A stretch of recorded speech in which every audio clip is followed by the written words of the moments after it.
Good evening, and welcome to Sunday Night Takeaway Show. Hope you're all keeping well, and I've just gone on with that comment first of all. But first of all, as you can see, I've got a great panel with me today, and it's going to be a good one.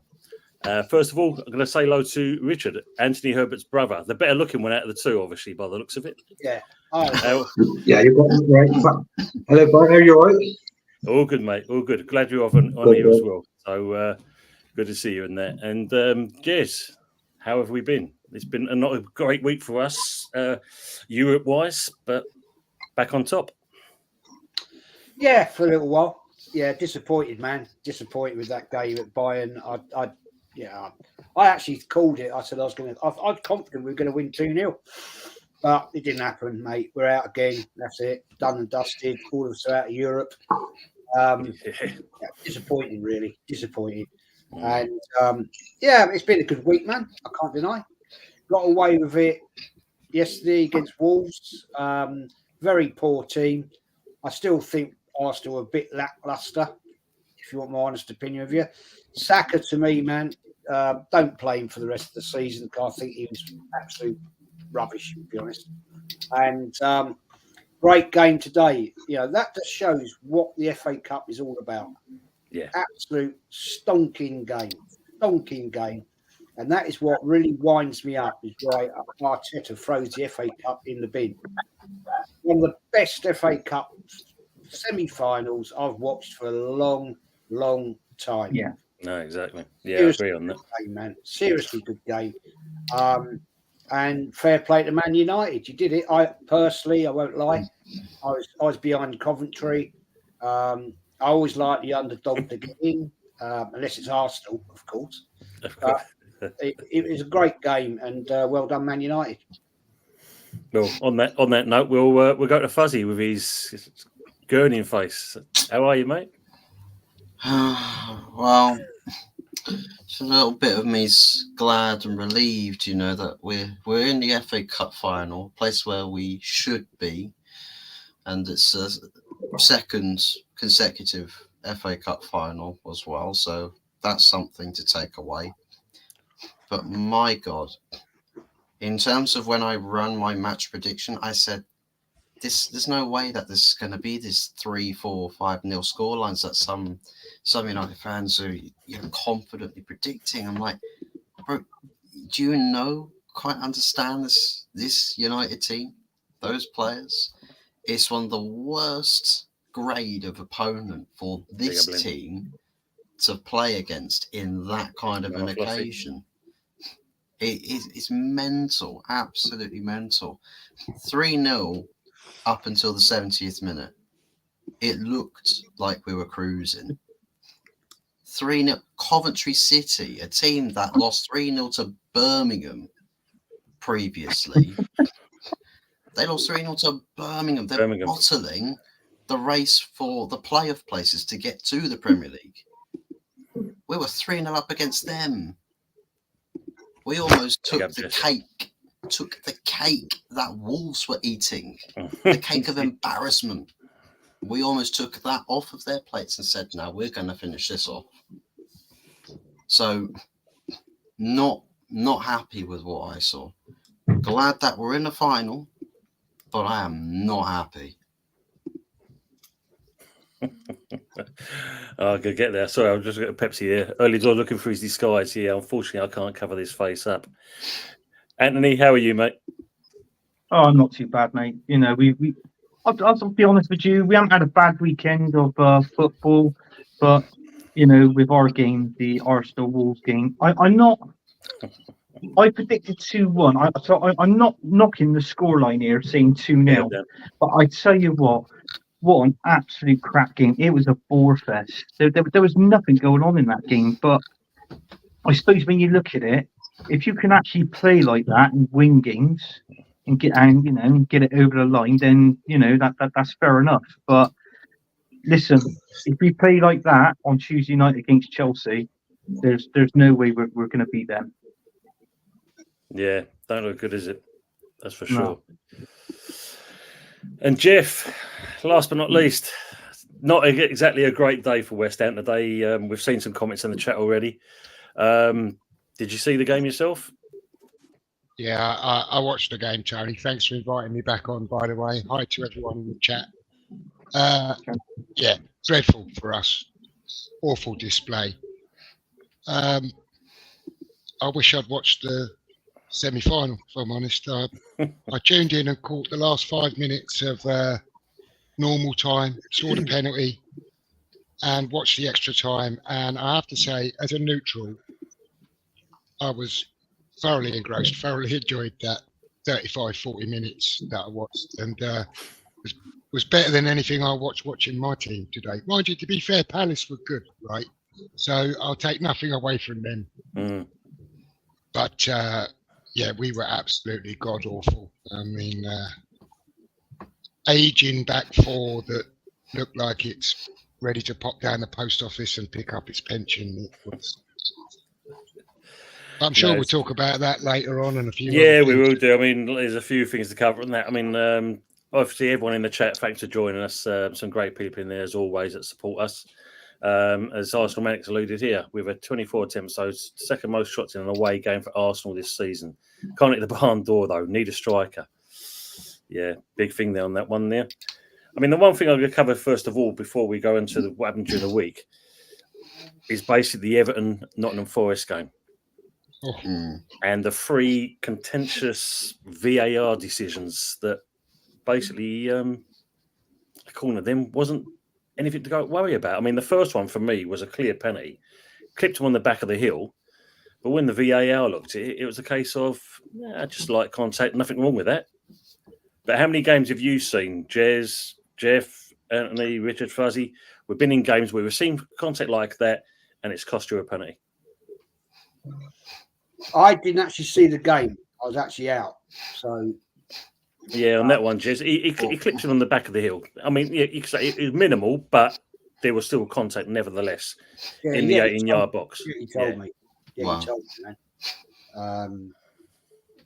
Yeah, I didn't actually. I'll see it on Match of the Day later. But what I've been told, it was a clear penalty.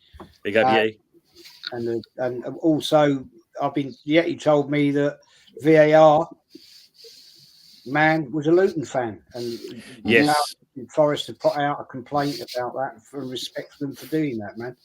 Yeah, apparently they put their objection during the week, but obviously it went on deaf ears, and yeah, he was still in. And I've just shared your stream, and thank you, mate. I've taken the piss out of Anthony and your brother, because at the end of the day, I sit out there. You're going to see coming up from the Yeti later in the week. Actually, he's doing this thumbnail thing. It's absolutely brilliant. And it's I'm in court. I'm judge, and Anthony's there on his tractor. You're on your tractor. On my tractor. That's superb. I got to get the tires pumped up first, Jez. I've got a flat. They come up Wednesday night. Yeah, probably did actually. They did. Evening, Darren Sullivan. VAR could have shown some common sense with Coventry's fourth goal, giving them the benefit of the doubt, as United should have put them to bed. Interesting one. Yeah. Link's not working. Right, I'll send it back to you again, mate. But yeah, just quickly with the statement about the penalty decisions, I'm pretty sure we had something a little bit similar in intensity with the Chelsea game, United-Chelsea game. That last minute conceded penalty. I mean, if that qualifies as a penalty, then surely Nottingham Forest one qualifies as a penalty. If Rodri in the Manchester derby earlier in the season not the away game, but the home game for United, if you can pull Rodri's arm slightly and he can flop himself to the floor, that can be a penalty. But then a logical decision where logical contact can actually impact a player's stride and stop him from actually getting to the ball or challenging fairly for the ball. Get a carpet, brush it under. Don't worry about it. Evening, mate. Yeah. Hello. How we doing, mate? All good, mate. Oh, Yourself? yeah. Bro, I am fucking angry. Angry as anything. Because at the end of the day, that one from Young is a penalty. Kicks the back of his legs. Yeah, And then absolutely. you've got this stupid little prick Luton fan who's doing the VAR, which is bang out of order. And other teams is like saying, oh, Forrest are moaning again, Forrest are moaning again. I tell you what, you get that fucking situation and you'll be crying like a bitch. And I know you will, because I know the way you work. And it's out of order. You can't have a referee who's you've got to have impartial referees, and you've got to have impartial VAR people as well. I didn't see the other two, but the one I saw, I was just fucking disgusted, mate. Disgusted. Well, the second one was basically, again, Luke, Young was involved again, and okay, you could say there was, was it ball to hand, but the fact that he hits the ball with his hand, or the ball hits his hand, shall I say, but he straight away drags it behind him. So for me, that kind of says, do you feel like you've done something? Well, I mean, that's got to be like, taking the ball to the hand, to the fucking ball, or whatever you call it. Yeah. But I mean, the fact of the matter is like, you could see that Young had a wry smile on his face that he got away with that penalty, because he knew that he'd give a penalty away there. And it's just, you know what? Fuck the Premier League. Let's just go back to the Championship, start enjoying fucking football again. No, exactly. I'm just going to start bar games one. We'll come back to that. But yeah, exactly. I mean, because good evening, Alan Wiggs. Good to see you in here. It was. I didn't see the third one, so I can't make a comment on that one. But the first two I saw. I mean, the kick in the back of the leg for me, clear. 100%, yeah. And not to be given and say that it was just light contacts, and that's okay. Just I don't know, just got to make of it. I mean, anyone else in the chat? In the panel, see that? Anyone got any comments on that? You've been I talking about tuned it, in just before I tuned into our game, so I don't know what incident I'm talking about, but the tackle from behind, where he catches his heel, makes no contact with the ball. That's a penalty. Yeah. 100%. There's no. I didn't see all of them, but I saw that one. Yeah. When it happened, I was like, "Oh, that's a penalty," and it wasn't given. I thought, "Okay." Then they showed the replay, and VAR have reviewed that and not awarded a penalty, and it's outrageous. There's no contact with the ball. He catches the back of him. He's tackling from behind. Yeah. It's got to be a penalty in my eyes. Yeah. But I saw one that we were moaning a couple of weeks ago about Calvin Phillips and shouldn't that be a penalty? And I think the same week, Calvert-Lewin was in full control of the ball round the and got kicked on the shin, and it wasn't awarded a penalty, and VAR checked it and passed it as no penalty. And I don't know what is and what isn't a penalty anymore. I don't know what anyone else thinks about it. Well, we can ask Jez, being our ex-referee in the panel. He can tell us. I mean, you've seen some games, Jez, where there's been some mad decisions given out. Facts. I'll be very interested to see this later on, because I'm going to click back and watch this, because apparently it wasn't just one decision. There was three. Yeah. 3 decisions. I've looked. I've just seen all 3.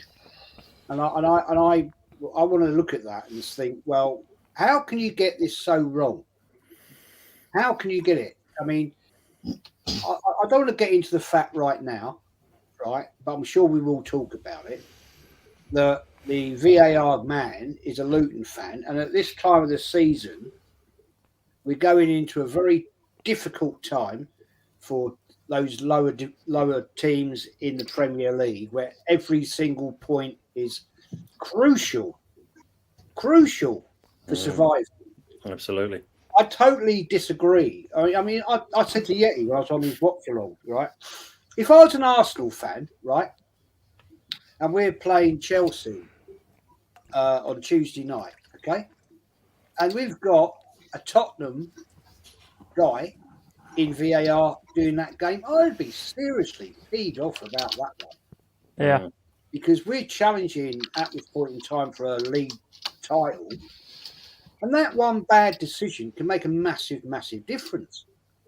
Now, I totally anyway disagree with VAR. That there was a decision today in the Cup semi-final, and I said to the Yeti, right, just because one bloke is wearing a size 8 pair of boots and the other player is wearing a size 7 pair of boots, and his toenail, right, is like quarter of an inch in front of him, and you make him offside. Yeah. You make him offside. That is the most ridiculous decision I've ever seen. I just don't see how you can make that a decision. I don't get it. Right? There's no way, right, in amateur football that could ever be enforced. Because you just don't get the level class of you know the fact. All of us, we all know. Sunday morning football, Saturday afternoon football, right? Invariably, unless it's a cup game in a top flight sort of county level competition, you don't get proper linos. You know, referees acting as your lino. Yeah, it's the substitute who doesn't want to be bloody doing it anyway, right? How can you enforce this? It's why, football is such an easy game. Why make it so complicated? Where you bring this absolute nonsensical, big up Wolfie, stupid decisions. There's another one today. Handball used to be hand to ball. Mm. Now it's hand to ball or ball to hand. Make your mind up. What decision are you going to give? Right? When Coventry got that, got that decision, the guy was trying to hide his arm. He was trying to do that, and it hit his arm. That to me is not handball. I'd never ever given that decision when I was refereeing. I'd have gone, no, that's not handball. Not handball. Yeah, the guy is trying to disguise his hand, trying to get it out of the way. Yeah, play on. Yeah, you'd have got the abuse and all that. Fair play, I get it. But at the end of the day, that to me is not the right decision. No, 100%. Because as I say, it cost Forest in the end. That's the thing. It really cost them. Yeah. And you see how tight it is down the bottom there with the 3 clubs. That's the worst part about it. Yeah, I mean, to be honest, we were shit. To be fair, we were shit. The defending was absolutely tragic. How we're actually going to be able to help Arsenal out next week against Manchester City, yeah, I'm really looking forward to that.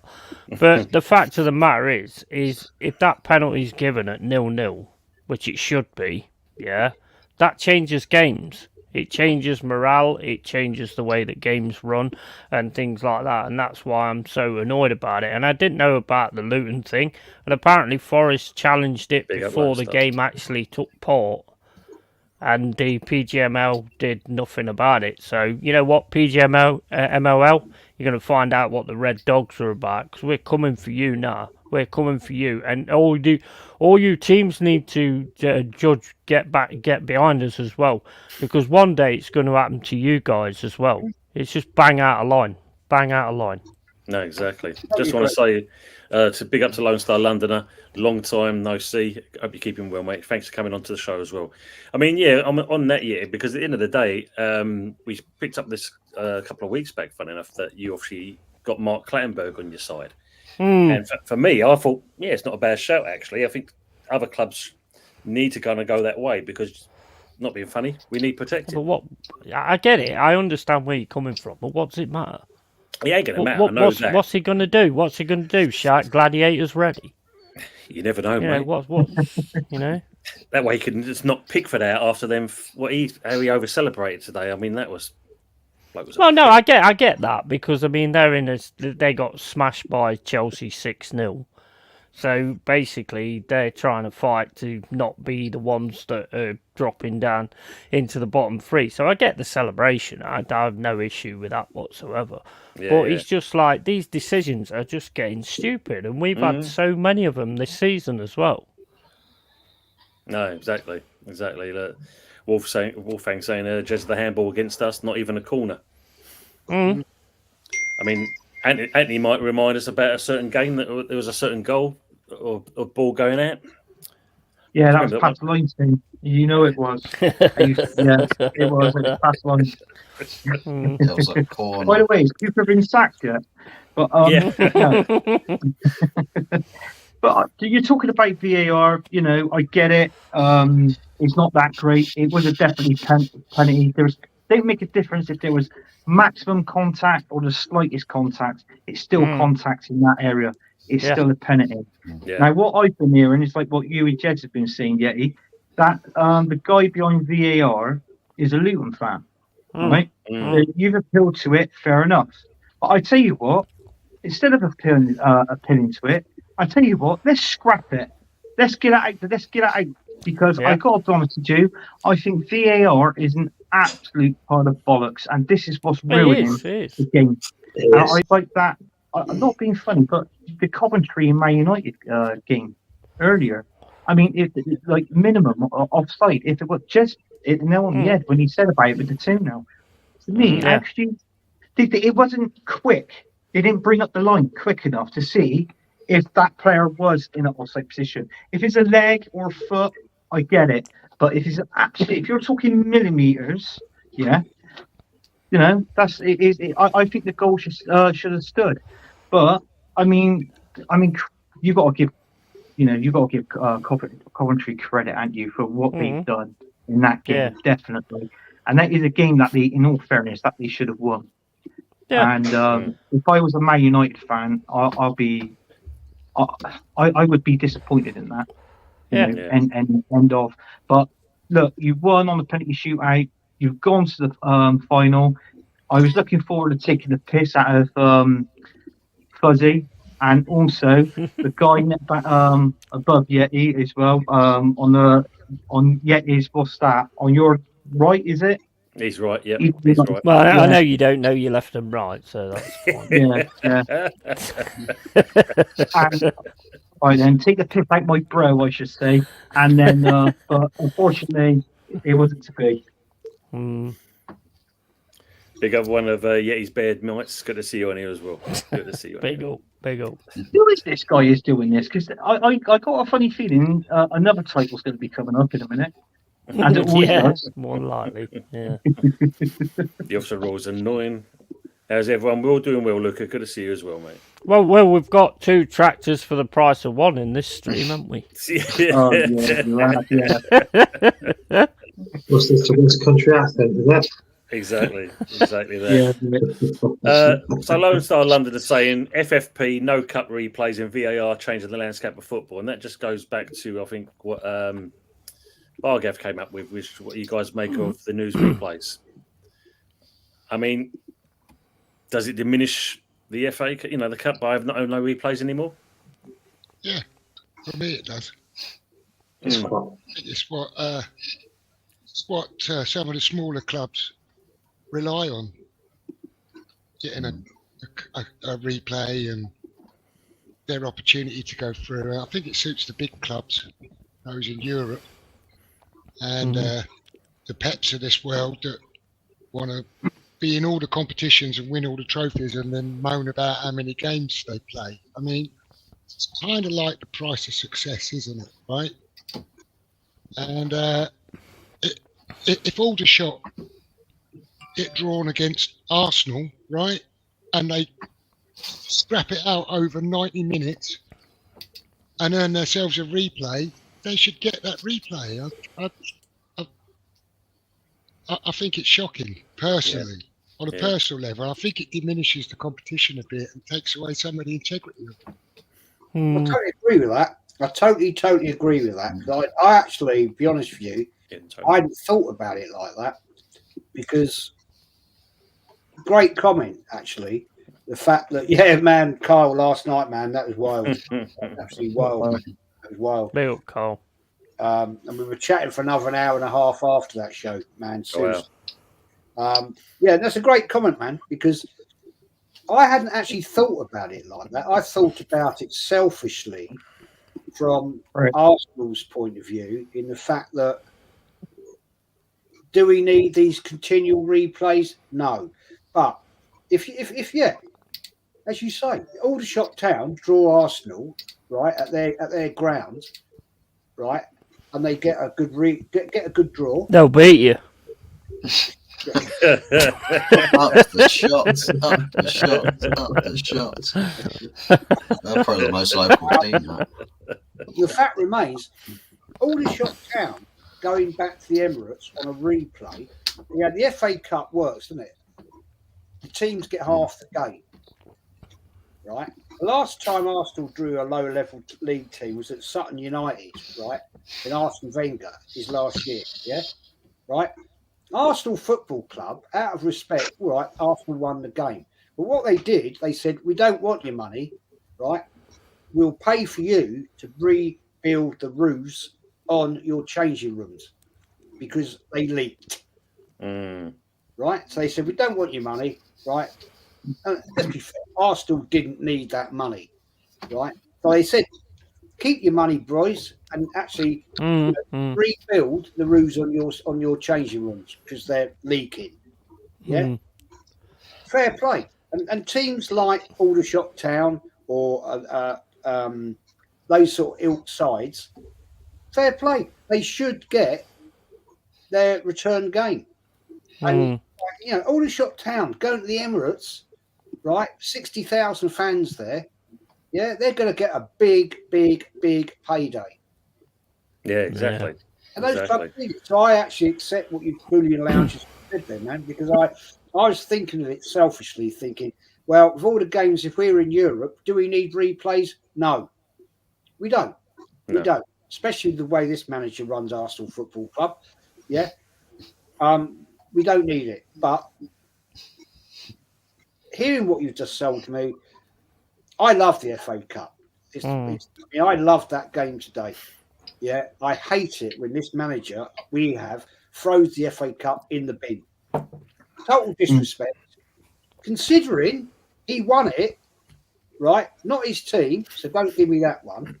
Yeah, it wasn't his team, it was Emery's team. He got lucky because Sheffield United, because of VAR, let's put it there, VAR, had 2 goals disallowed, right? We got lucky against a pretty poor Man City team in the semi-final. And then we got in and we beat Chelsea, which we normally do in the FA Cup anyway. Just throwing that out there. But yeah, no, I agree with you, man. I agree with you. I think the replay should be there. Yeah. On that other note, guys, would you well pack Man United because their roofs are leaking at Old Trafford? Would you well I was going to say that as well. Yeah. And the toilets, got to sort the toilets because piss is going. I mean, their fans are full of piss anyway, but full of shit. Sorry. So that's leaking as well. The lights ain't working properly.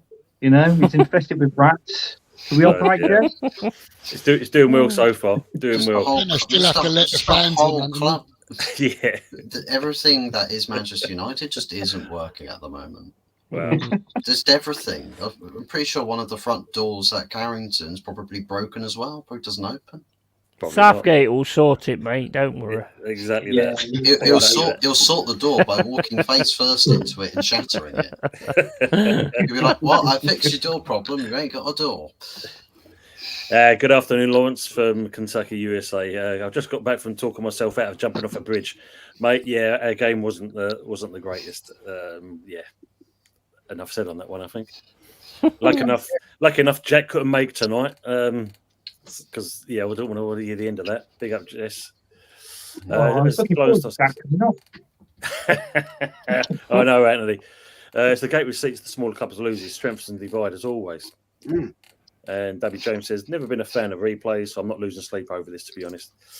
It's the bigger pitch, though, isn't it? I mean, the bigger clubs always financially gain. The smaller clubs, they're always going to suffer at the end of the day.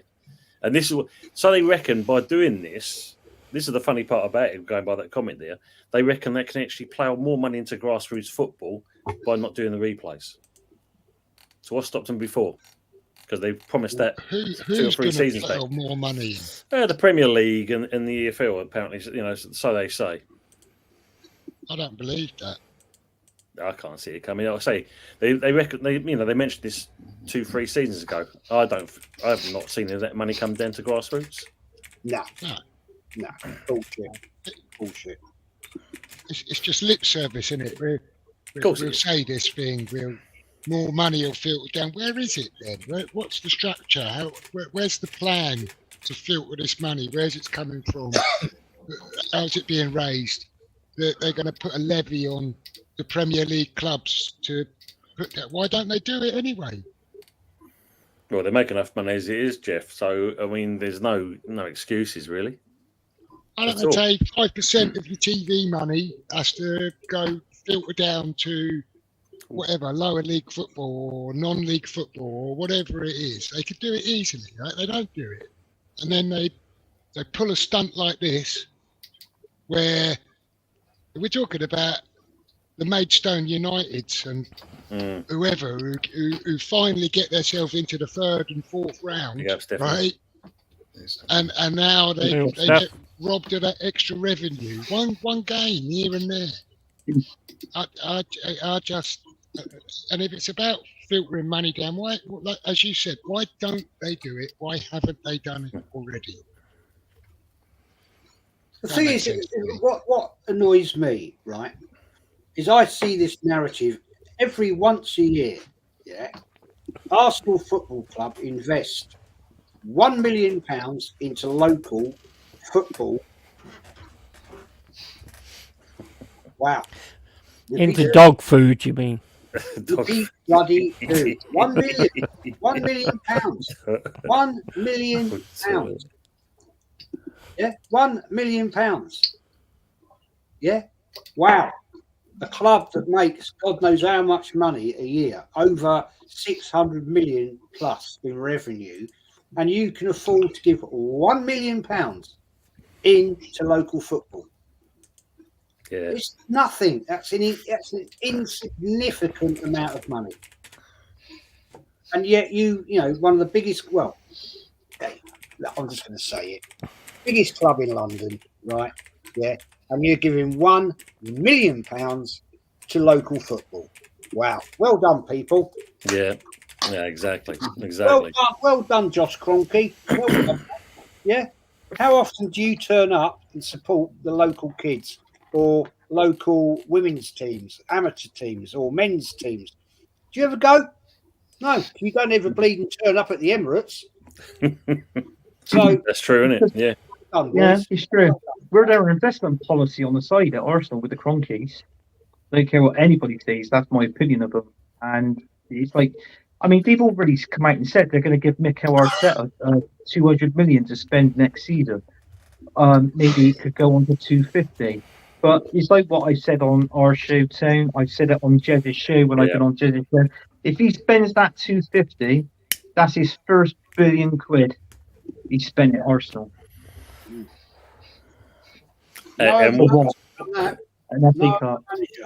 Even Arsene Wenger didn't do that. No. And the thing is, for that £1 billion, if you do spend £1 billion, what's he got to show for it? Oh, cool. He'll probably buy most of Sheffield United players, thinking that he can actually make something out of them.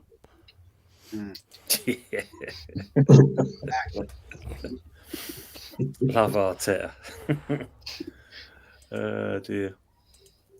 I mean, obviously, midweek we had the Europe games. We'll start off with Arsenal's game. I mean, it wasn't how you wanted it to be. I mean, how did you two feel? I mean, did you feel? I mean, we spoke earlier, Jez. You feel like you was confident who was going to get something out of it, but it just didn't go to plan, did it? No. Too many players, mate, that just didn't look up for it. Sorry to have to say it. I know the Arteta and the Arteta-inners, and they love Saka, mate. This guy is not what he's made out to be. He's done at the moment. He's burnt out, and it happens every single. And I'm not blaming him right now, right? Right, because at the end of the day, this happened last year and it happened the year before. This time of year, you can't keep playing him for 90 minutes every game. You can't do that with any player. Because at the end of the day, they will break down. And he came on against Bayern Munich. He was limping before the game, right? He came on against Wolves yesterday. He's limping. And people are telling me, oh, this thing about this supposed Achilles injury is all bullshit. Well, the guy's limping. Yeah. Is he faking it? I don't think so. But it happened for the last 2 seasons. Because why? Why, people? Why? Because you haven't trusted a player to replace him. Or is it the fact you didn't buy a player to replace him? To actually support him is what I mean. Mm. You could have brought on ESR there yesterday. Wolves had nothing up front, nothing at all. So you could have sat him on the bench, or not even selected him, right? Because you don't trust your bench, because you bought most of them. You bought them, Arteta, but you don't trust them. Well, what's that saying? It says to me, you are not good enough. Because at the end of the day, I'm sorry, you are going to cost us this Premier League. Because if you'd invested properly last summer, let's forget January, forget that one, right? If you'd invested, it'd be a different story. Oh, and we didn't get a striker. 3 years on the bounce. We didn't buy a striker. Don't need them, Jez. They don't score goals. They're not needed to score goals. So I'm led to believe. So I'm led to be told. Right? Oh, no, it's fine. It's fine. Oh, no, because we've got scoring. We've got Jesus scoring like 9 goals a season. Wow. Got Nketiah wearing Henry's number. Martinelli, right? And then we get Gabriel bangs in a couple from a corner. Oh, what's happened to our corners, by the way? We were the best team in the Premier League in scoring at corners. Can't even get one now. What's happened there then? Exactly. And the thing is, before I shut up, I'm waffling, right? One thing that winds me up about this manager, and I've been supporting him from Christmas. I've given him top scores. I said, yeah, mate, well done. Fair play to you. I don't hate you personally because I've never met you. I hate your style of football at times because you're arrogant, right? And I said to him before the Villa game, right? I said on my stream, don't tinker with the team. And what did he bloody do? He tinkered with it and cost us. Crystal Palace, man. And you can see I'm still angry about that result. Yeah. I'm angry because Crystal Palace have gone to Anfield, given us literally turned round and said, there you are, Arsenal, there's 3 points for you. Right? And we couldn't get the job done. Yeah? And the fact that Villa game, I'm going to bring this up once again. I don't get it. I saw it yesterday at that FA Cup semi-final. What are these fans doing, right? At half time, yeah? Going up, having a pint, having a quick piss, right? And yet you're walking back into the ground at 10 minutes later. What are you doing? You're at an FA Cup semi-final. And you're pontificating on the bloody out there, right? You're not in your seat at the start of the second half. that game against Villa, I saw Arsenal fans, the ones that are telling me to trust the process, Jez, trust the process.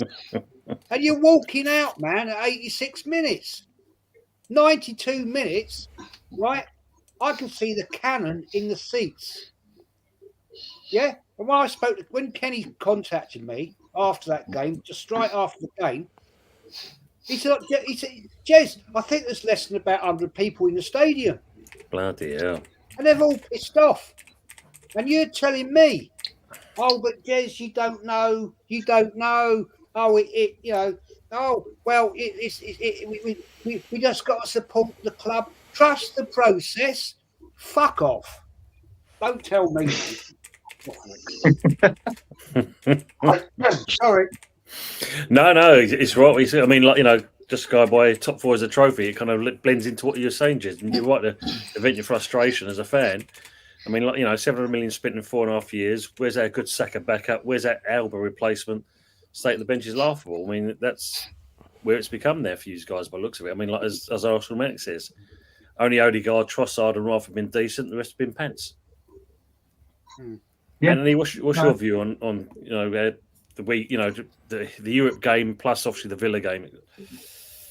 Well, I'll be honest with you. I actually predicted we would get to the quarterfinals, and I said anything after that, semi-finals, finals, to me was a bonus. I knew we weren't going to win the Champions League because we haven't even got depth in our team. We haven't got it. If we had it, like what Jez was saying, we'd have bought a player on for backup for Saka during his injury. But listen, we haven't got that. I'm not going to go much into the Champions League game too. They got as far as where I expected them to go, and that was it.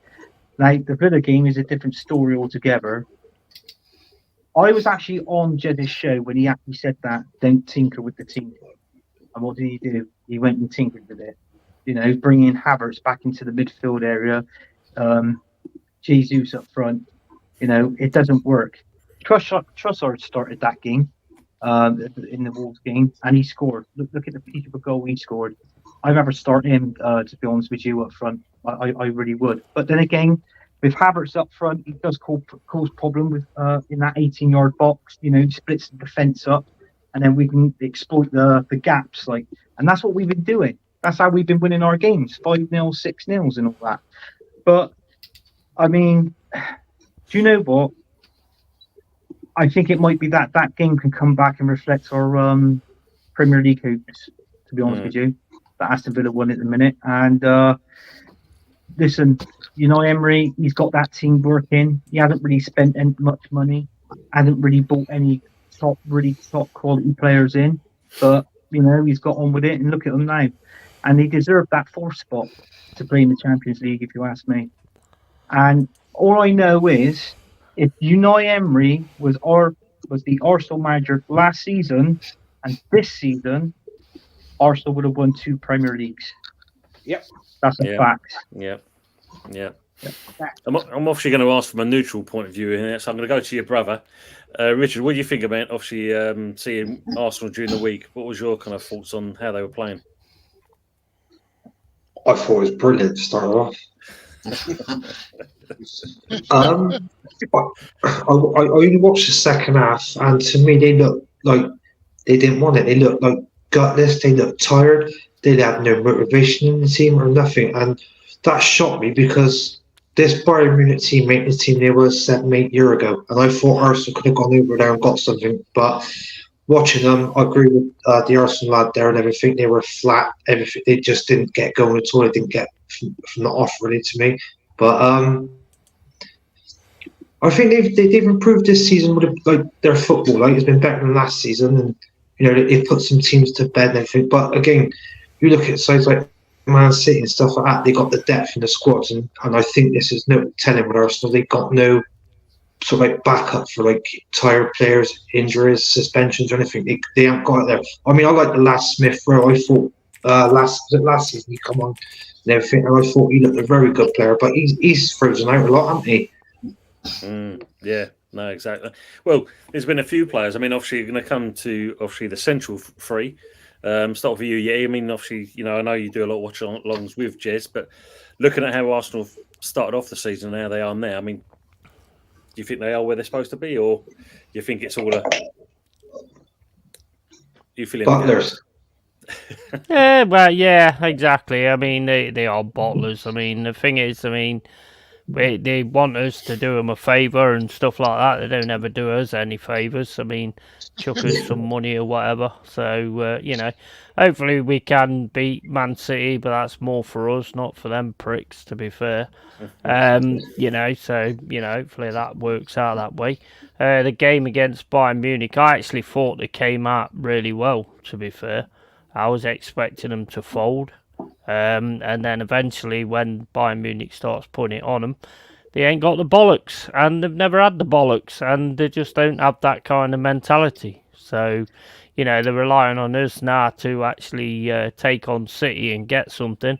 Don't know if you watched our games, but if you watch the way we defend, I think you're whistling up the wrong tree there, guys, to be fair, because I don't see that happening at all in a million fucking years. And Forest Clan, who keeps going on about us being rule breakers and all this, that, and the other, you're a twat.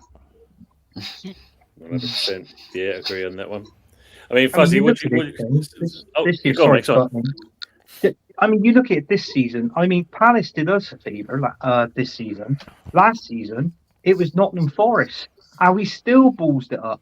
Yeah. Do you know what I mean?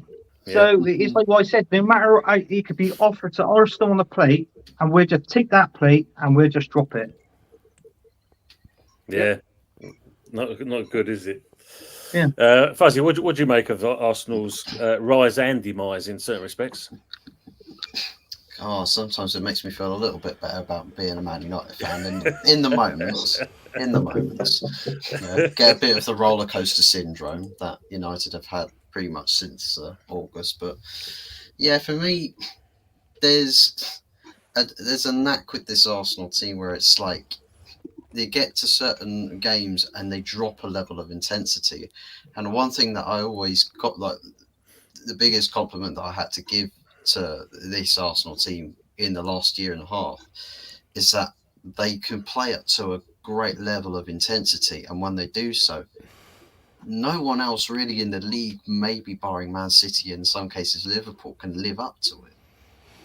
No one can really match it. So I don't really get why this Arsenal team sort of changes its makeup when it goes into a certain game where the objective is the same and the execution should be the same, but a different team turns up, like going into the Aston Villa game. Yeah. Like why is it that Arsenal feel less incentive to give everything on that pitch, to play at 110%, to then end up losing? That kicks you straight in. It basically, the Villa result has kicked you in the nuts. First and foremost, you're on your knees going into the Bayern game midweek, and the game is not done. Our Manchester United team went out there and put 3 past Bayern. Yeah. If you get at that team, you'll beat them quite convincingly too. And I thought there was potential to do that, but Arsenal and Arteta's got to know how to pull those strings. That's a Bayern team that was missing a few key instrumental pieces as well. So Arsenal had quite a big opportunity right there in front of them and not taken. And for many things, I really feel like with this Arsenal team, again, they are their own biggest enemies. 100%. We saw that via individuals in the first leg, both the centre-backs, crazy moments, in certain areas of the game. The second game, I thought Saka's giving me Rashford vibes, man. He's giving me Russia Sack of vibes. shit, mate. Sack of shit. He's I don't know what it is. Is some players in the Premier League at the moment, they get their big wages and they've got a huge amount of talent, but then out of nowhere they drop stinker after stinker after stinker, and you think someone's got to talk to them and say, get your head out of this rut. Start being productive. If something for you on that pitch isn't working for you as an individual, do something different. Change the little things, right, to keep up to speed with the game. But they don't. They become stale. And Bukayo Saka can very quickly go from hot prospect, one of the best wingers in the world, to being another face in the crowd in the Premier League that so happens to play in a wide position. Yeah, one trick pony. Yeah, not looking good. I mean, Jeff, do you agree with most of the comments that the panel said so far? We're a tractor down, by the way. Yeah, just seen that. Yeah, seen that. Tractor broke down. Yeah, I agree pretty much with everything Fuzzy said in regards to the Bayern Munich game. I had a couple of gooners here and we watched the game on Wednesday, and one thing that struck me was on the end of it, neither goalkeeper really had anything to do. And I thought it turned out to be, in that respect, a bit of a non-event, really. I was expecting a lot more. Probably from both teams, if I'm honest. And Bayern just sort of fell over the line, really, in a way. And I just thought Arsenal would offer more. It was a massive opportunity for them, and they just didn't seem to bring it. And I don't get it. Back in the set. No way, mate. Yeah, it was a bit of a strange one because it looked like it was Arsenal's hand for me, but yeah, that second leg, I don't know. You know, started off well in the first half, and it seemed to be some of the changes he makes all the time. It's costing Arsenal, and it's the manager that's at fault. But then you can't always kind of look at him. It's also the players as well, really. Just want to bring this one up for you. Top four as a trophy. So imagine where Emery would be in 4.5 years at time at Villa. In 2 years, taking them from the relegation zone to a Champions League spot, spending a fraction of what Arteta has. And I know your comments on this, Jez. You've always said about Emery, haven't you, yourself? I didn't want him to go. Yeah. I thought it was a big mistake, personally. You look what he's done against Arsenal, not just at Villa. When he was at Villarreal, he respect to the man. When he beat us at the Emirates, he didn't go walking, jumping around the pitch. He just quietly slipped away. He shook Arteta's hand and sodded off. Yeah. And I respect the man for that, because at the end of the day, he could have been out there dancing up and down on that pitch in front of the Arsenal fans who wanted him out. Why did you want him out? He's a proven winner. He'd won in Europe. He'd done stuff. And yet these supposed Arsenal fans wanted him out. Oh, what? Because he can't speak proper English? Really? Who gives a shit? Who gives a shit about that? Right? The man is a winner. And he has a proven way of winning, which Villa have now got.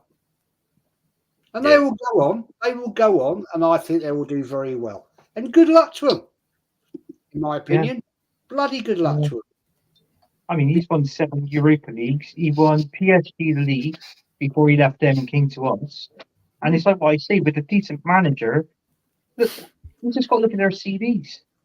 Just look at the CV. It's like when we go to a job interview and we're chatting to the guy, the manager, and you're having a decent chat, decent conversation. And as soon as you put your CV in front of him and he likes it, that's it. You're guaranteed the job. And that's what happened to Unai Emery. CV, got the job, and what happened? Most of our fan base weren't happy with him, and they bombed him out. which, in all fairness, we were 8th when we sacked him. We finished 8th that season, and then we finished 8th the season after that under Mikel Arteta. No, Do you know what I mean? Exactly. So exactly. there was no sign. There was no signs of improvement there. It's only because the Cronkies has backed Arteta with the money that he's spent. Yeah, but now it's like what I said. If he's there next season, he spends that money. He gets £1 billion spent for one FA Cup win. So if one FA Cup win is going to cost us £1 billion, yeah, then I'm looking for. Well, I'm not really looking forward to next season, but I'll certainly see what next season brings. It might bring us nothing, Tim. It might even bring us a trophy. But there you go. What do I know? Well, I mean, there's a question there. Good comment. Lone Star Londoner. Emery got himself fired at Arsenal. How? How did he get himself fired? How? What did he do wrong? I mean, he had a lot of deadwood there, Jez, didn't he? And we got to Europa League final against Chelsea. Look at we had Colin Jenkinson right back. Let's be honest. I mean, but look, I mean, he got us to a final in the Europa League, lost 4-1 to Chelsea, but you can't exactly necessarily blame him for that because these were all the players we knew we wanted out of our bloody club anyway. So how did he get himself sacked? I don't understand the comment. I don't get it, man. I don't get it. You call Wenger a wanker. The thing is, that point. Just go back to that statement there, Tony. Which one? Arsenal have been great. Arsenal have been great since the new year. That one, yeah. Mate, the season doesn't start on the 1st of January, right? It starts in August. Yeah?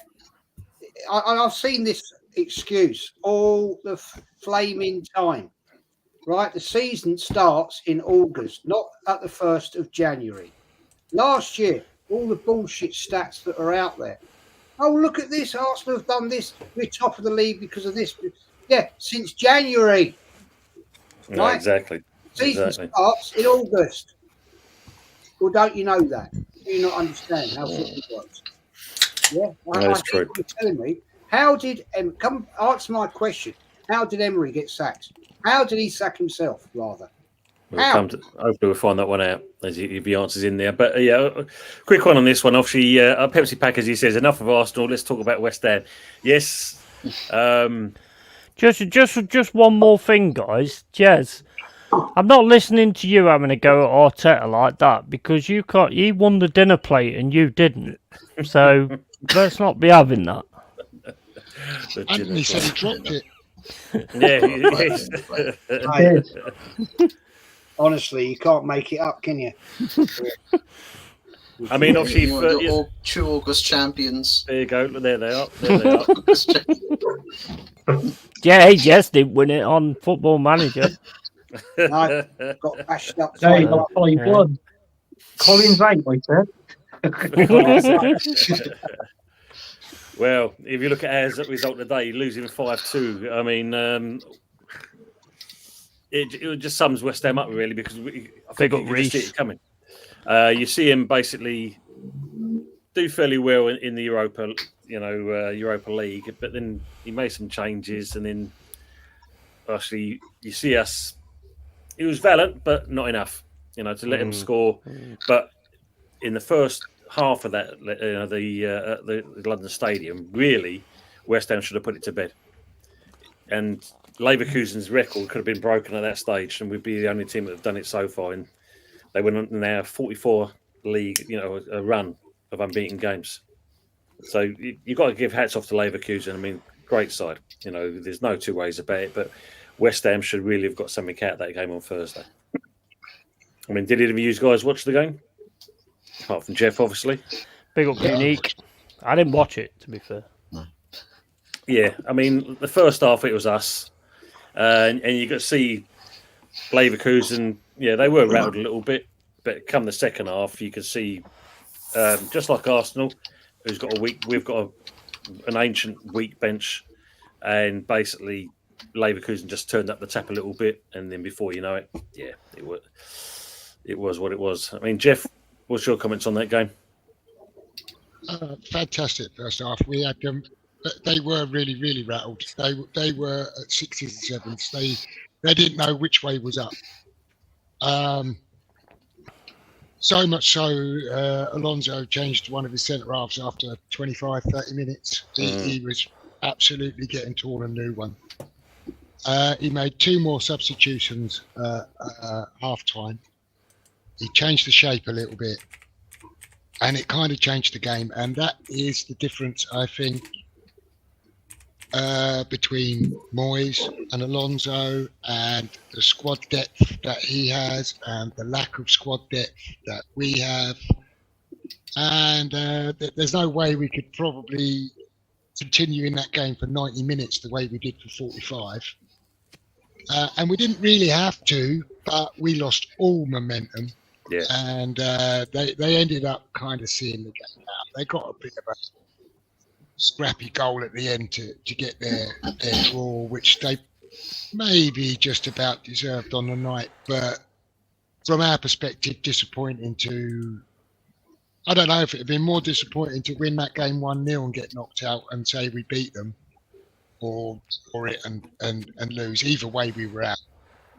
I think I'll take the fact of, if we play, we gave them a game and we won 1-0, but still knocked out. I'll be happy with that in certain respects, because at least we gave it a go.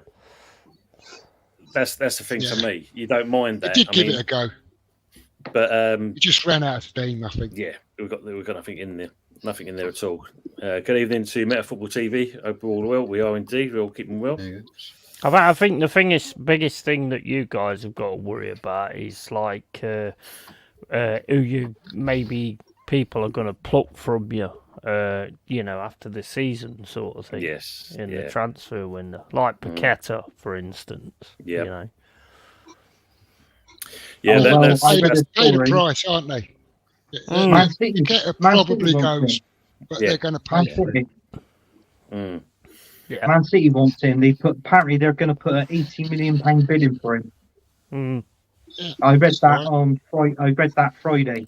That's ridiculous, though. They're on 155 charges, yet they can still keep signing players. So where is the problem? Where is the issue there?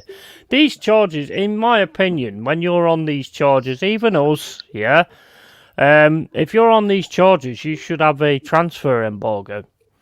You shouldn't be able to keep building your team while you're on these charges. I'm sorry, you shouldn't be able to do it. Yeah. Chelsea got it. They had a transfer embargo. Yeah. That should be the case. Otherwise, and the thing is, if you had a transfer embargo on it, you'd have the clubs fighting to get it sorted out as well.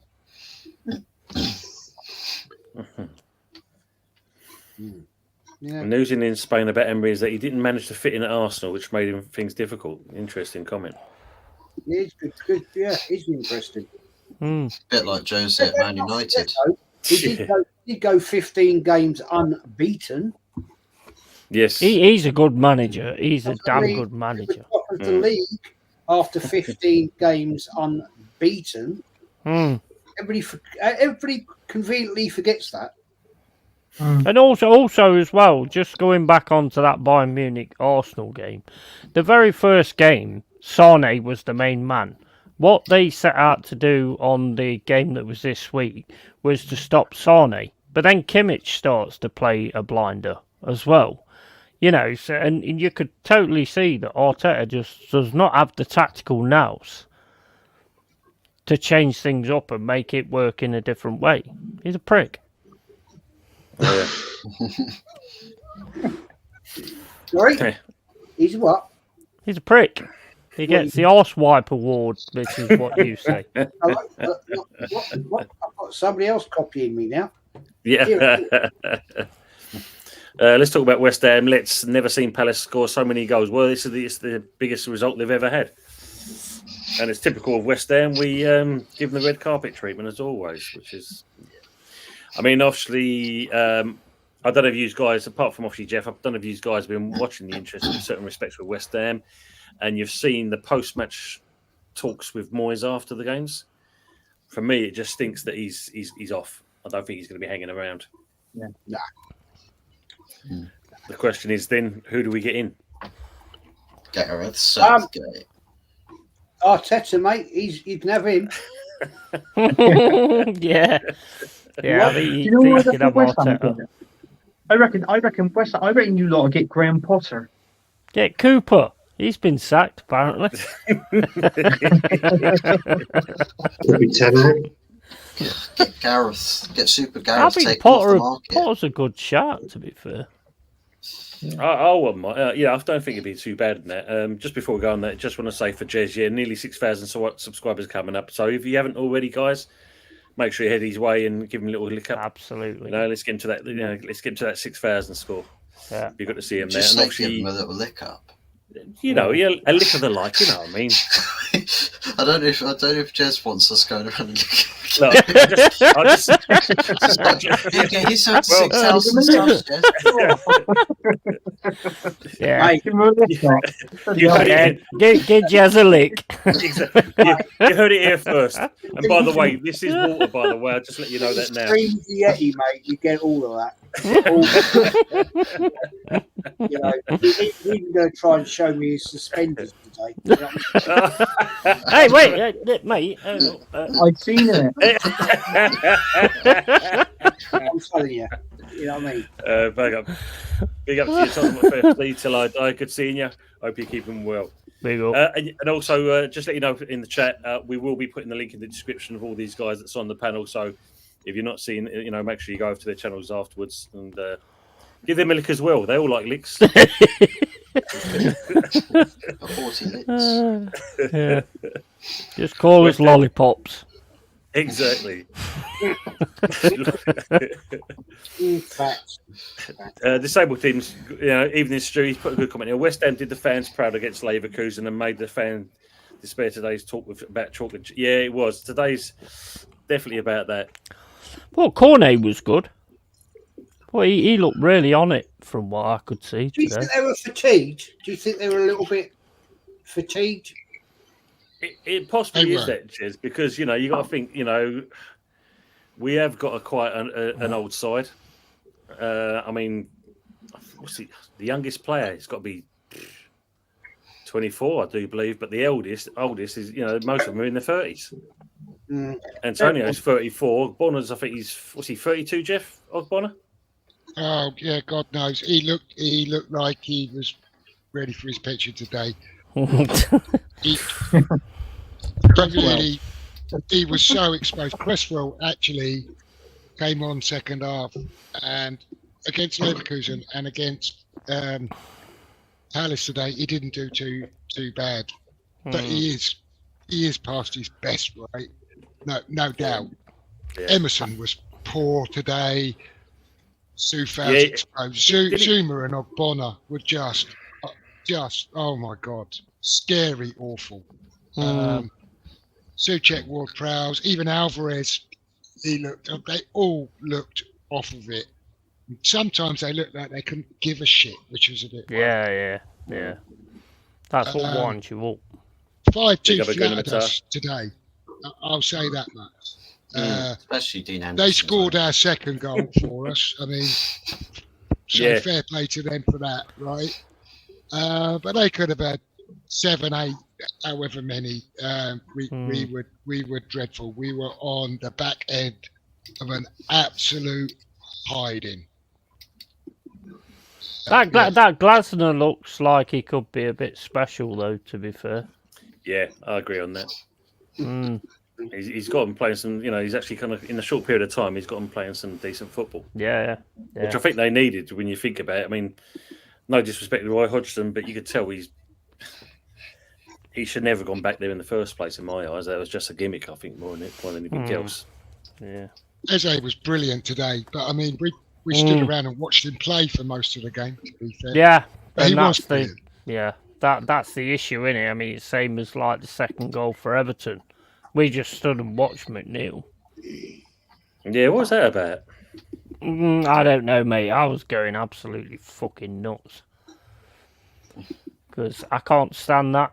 Get in, kick him in the head, you know, do whatever you've got to do, just stop him shooting. And nobody went anywhere near him. They just like ran alongside him like there was gay in the fields and all that kind of stuff, hand in hand and all. Give me a break. No, Reece, you can keep hold of him. You know, you're quite welcome to keep hold of Arteta for just a little bit longer. I mean, at least Gibbs White and who's the other fella that they both clashed heads. I mean, you know, at least they come off all right. I mean, it seems like he's the Everton player is going to be okay. I don't know. Yeah, I mean, it was like an head to head. I don't think like I was kind of glad that Morgan Gibbs White was okay, to be fair, and obviously, you know, I'm glad that the other guy's okay as well because he gave a thumbs up to say he was okay. So, you know, fair play on that one. Surprised he didn't give Everton a penalty for that. Well, yeah, he was outside the box, and the way the game went, they probably would have given him a penalty, to be fair. I used to say Pochettino to West Ham. Imagine that one. Oof, I don't know. Gooner, we are. Arteta West Ham. Here we go. Yeah, they're all giving it now. Thanks, Jez, for that comment on him. Coming to us. I'll drive him down. I'll drive him, mate. I'll drive him down to the London Stadium. Don't you worry. It won't cost you no money. Seriously. Can't drive him in your missus's car because she ain't got no petrol in it, apparently. True. Oh, wow. Yeah. Well, I can see it like this, Jez. You'll be driving Arteta, and Anthony will be fucking driving Nketiah to us as well, by the looks of it. I can imagine that. I'd let Nketiah walk, to be honest. I could just I imagine. wouldn't even give him a fucking bus to get there. I could just imagine.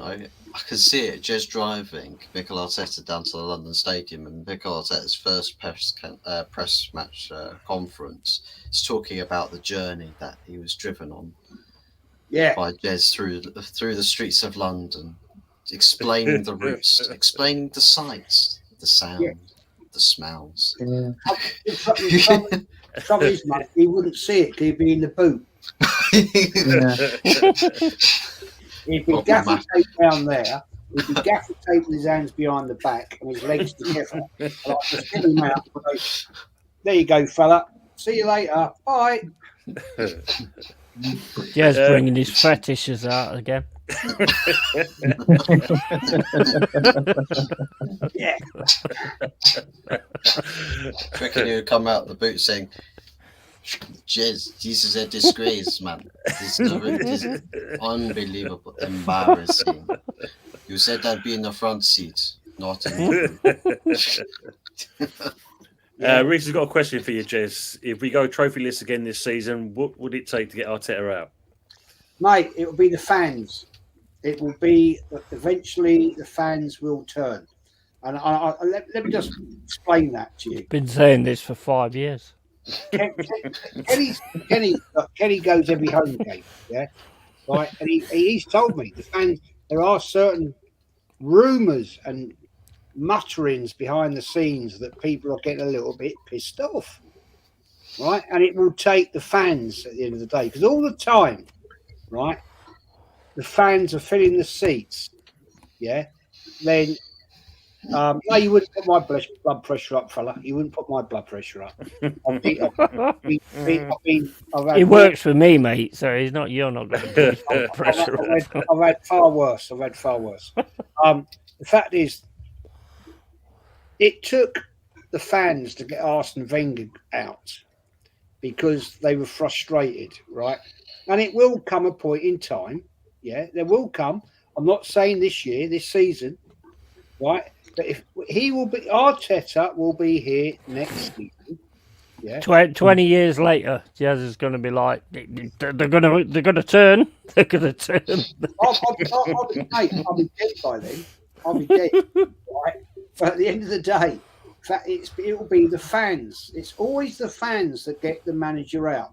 Yeah, apart from one, that was George Graham, because he did misdemeanors where he had to go because of the FA inquiries, right? Bertie Mee was got out by the fans, yeah? I'm talking about in my lifetime, what I know. Terry Neal was booted out by the fans, right? Yeah, George Graham was a different story altogether, right? Arsene Wenger was booted out by the fans because they weren't bums on seats, and it wasn't. And people have said to me, "No, I don't agree with you on that because the fans had paid." Yeah, but they didn't turn up, so they're not true. spending. They're not spending money in the armory shop. They're not spending money on the concourse when you're getting ripped off pints of beer, wine, burger and chips, God knows what else, right? That's what costs the club.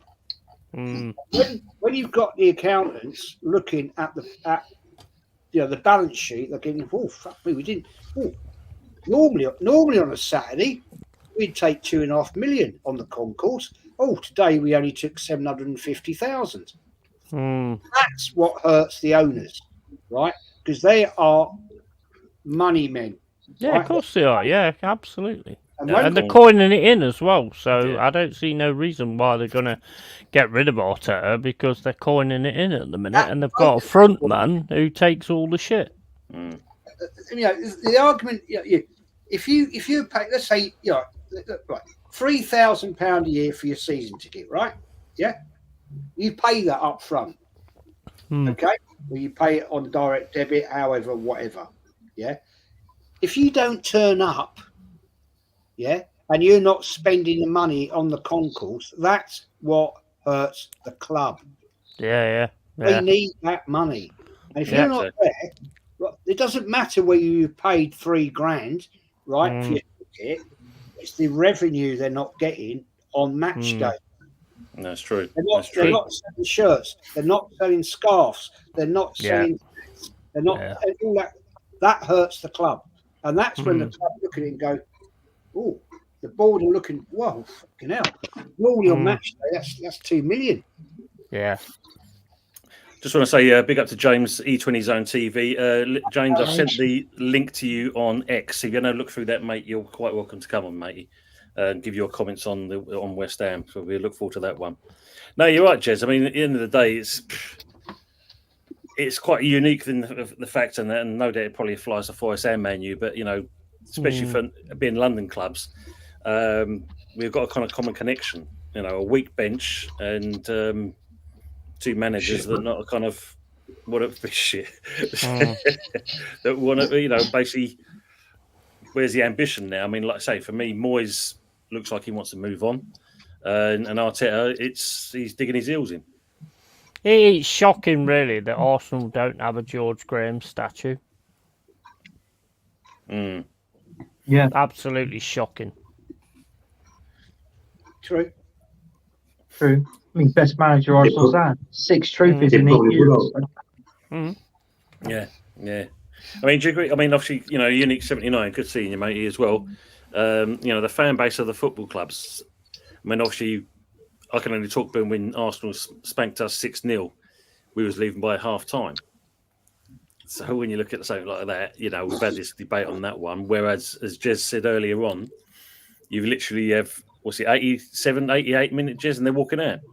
86 minutes. 86. By 92 minutes, Kenny called me. Right. He's in where he is, just by the North Bank. He said, Jez, there's about 92 people in here.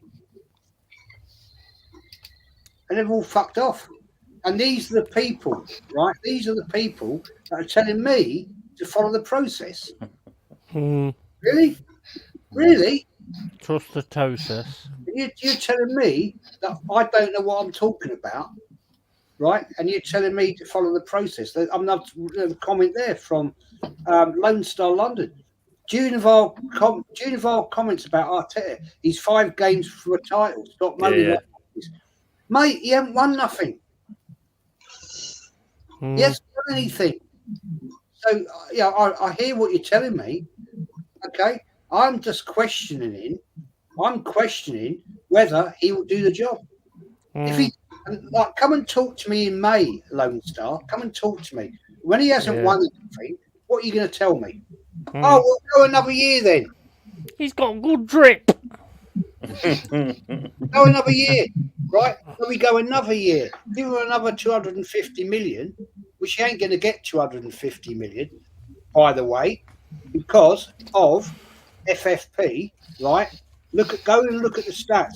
Go and look. If you don't believe me, Lone Star, go and look at the bank balances. The money is there, but they cannot spend it, right? Yeah. Because of FFP. Because why are we under FFP? Going to come under FFP? We didn't do anything in January, right? Because we'd have broken the regulations. Because we buy players at great money, yeah, big money, and we sell them for nothing. Or we cancel contracts, right? We just cut them. Yeah? Yeah. That costs you in FFP. If you buy a player, Havertz, for £65 million, yeah, you have to sell that player at least 30 million to come within the FFP regulations.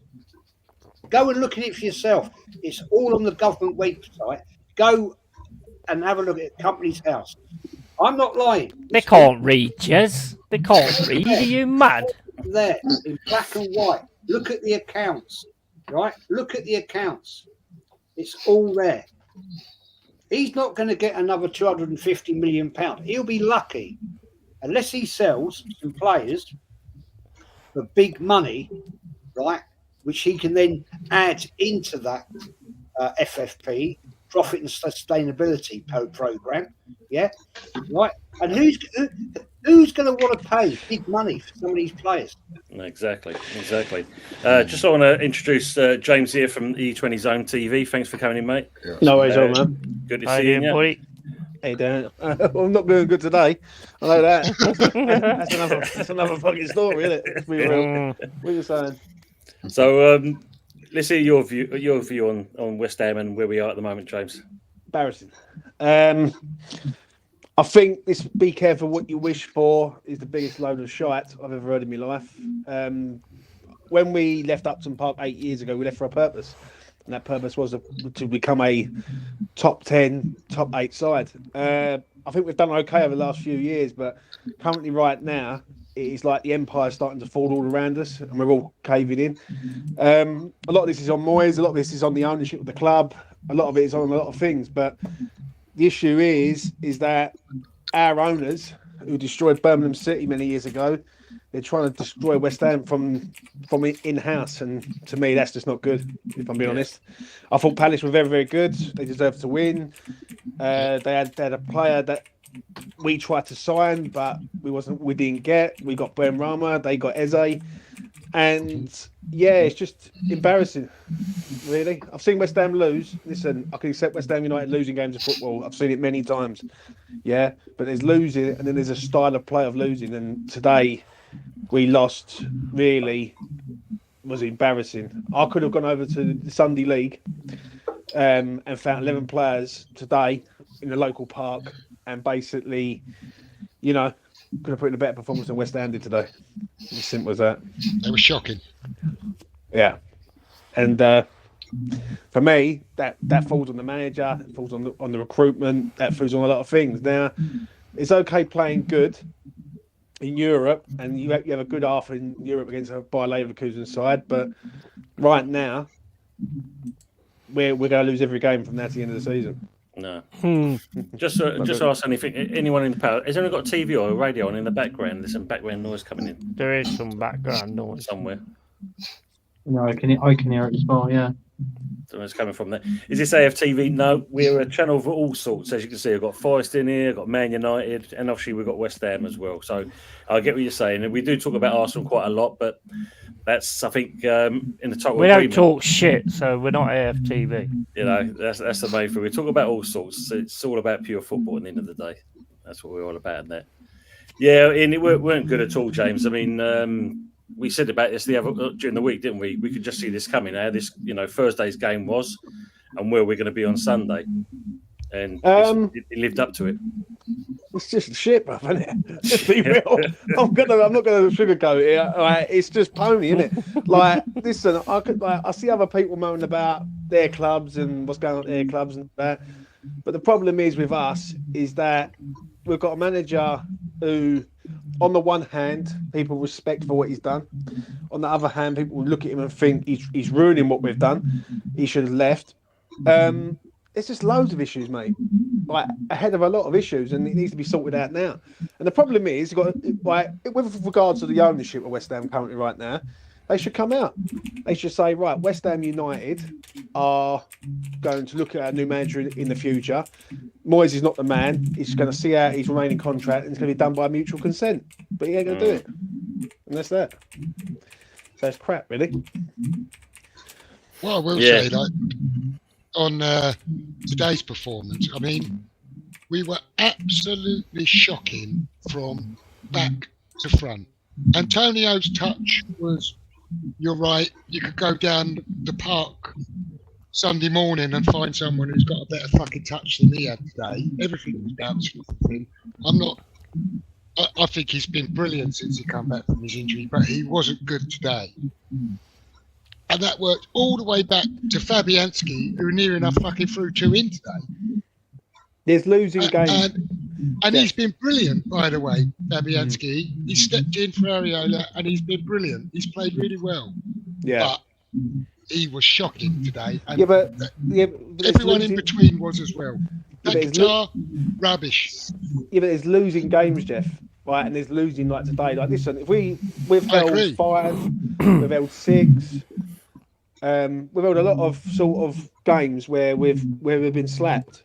Now I can accept losing, but there's got to, like against Crystal Palace. There's no disrespect to Crystal Palace, but Crystal Palace, that's the first time they scored 5 in the Premier League, I think.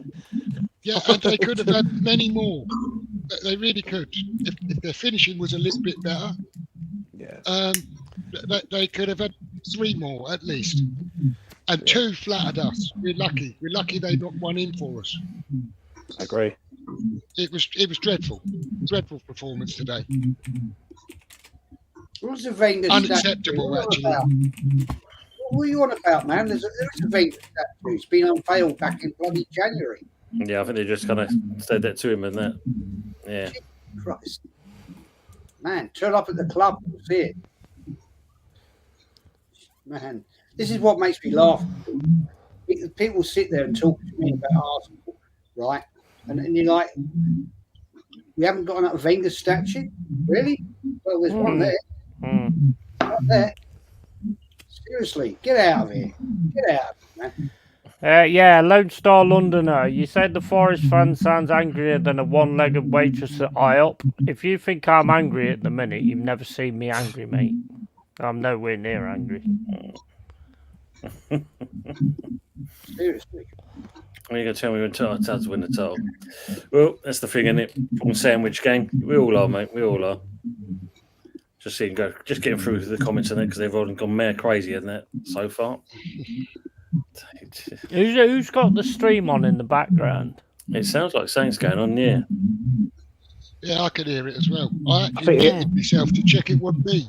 I think it's FA Cup finalist. I think that's who the guy is. What you want to do, Joe, is go round and mute everyone until it disappears. Yeah. Oh, mate, yeah. I'll have a look. Let me get us come out of that. Yeah, it's gone now. Yeah. Oh, no, it's back. It's every time we speak, so it's somebody who's got the stream on in the background. Seems took himself, mate. It's coming back through somebody's speakers. Yeah, it is. It's coming back from someone's speakers. I did so well mute myself. Completely out of it. Let me just try again.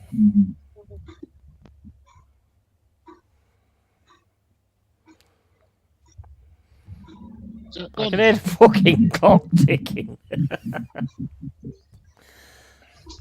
Fuzzy's muted already.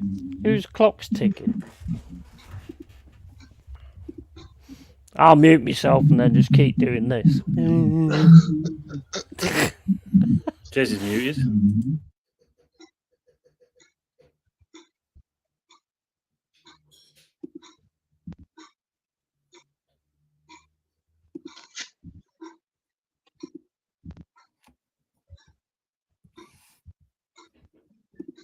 This is good entertainment, isn't it? It's gone now. Yeah. It has gone now. So it is. It's your brother. It's Richard. Can hear his clock in the background. That is my clock in the background, yeah. It's- Fucking hell, that's a live clock, Rich. Jesus, that'd do my head in. Yeah, me too. It makes a lot of noise at 5-2. But like the West Ham scores today.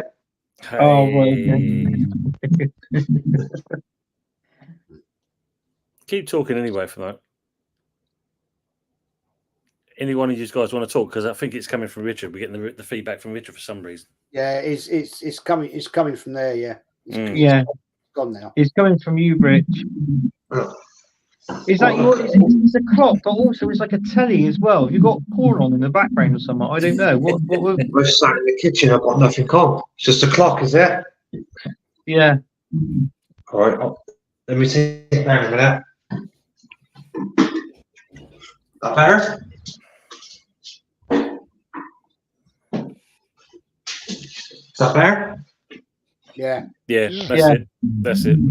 No, it's come back No. again. So, It's something something's been picked up on the speakers. Yeah. That's weird, isn't Is it? there a there's got clock? the stream, another window open, have you, with the stream?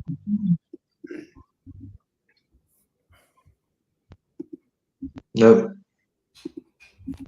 I don't know then. Are you watching it on a desktop? Richard, are you watching it on a desktop? No, I just got my phone's on the table. No, he's watching from his phone, Jed. It's the same as me. I'm on my mobile phone as well, but there's nothing from my telly's off. Everything.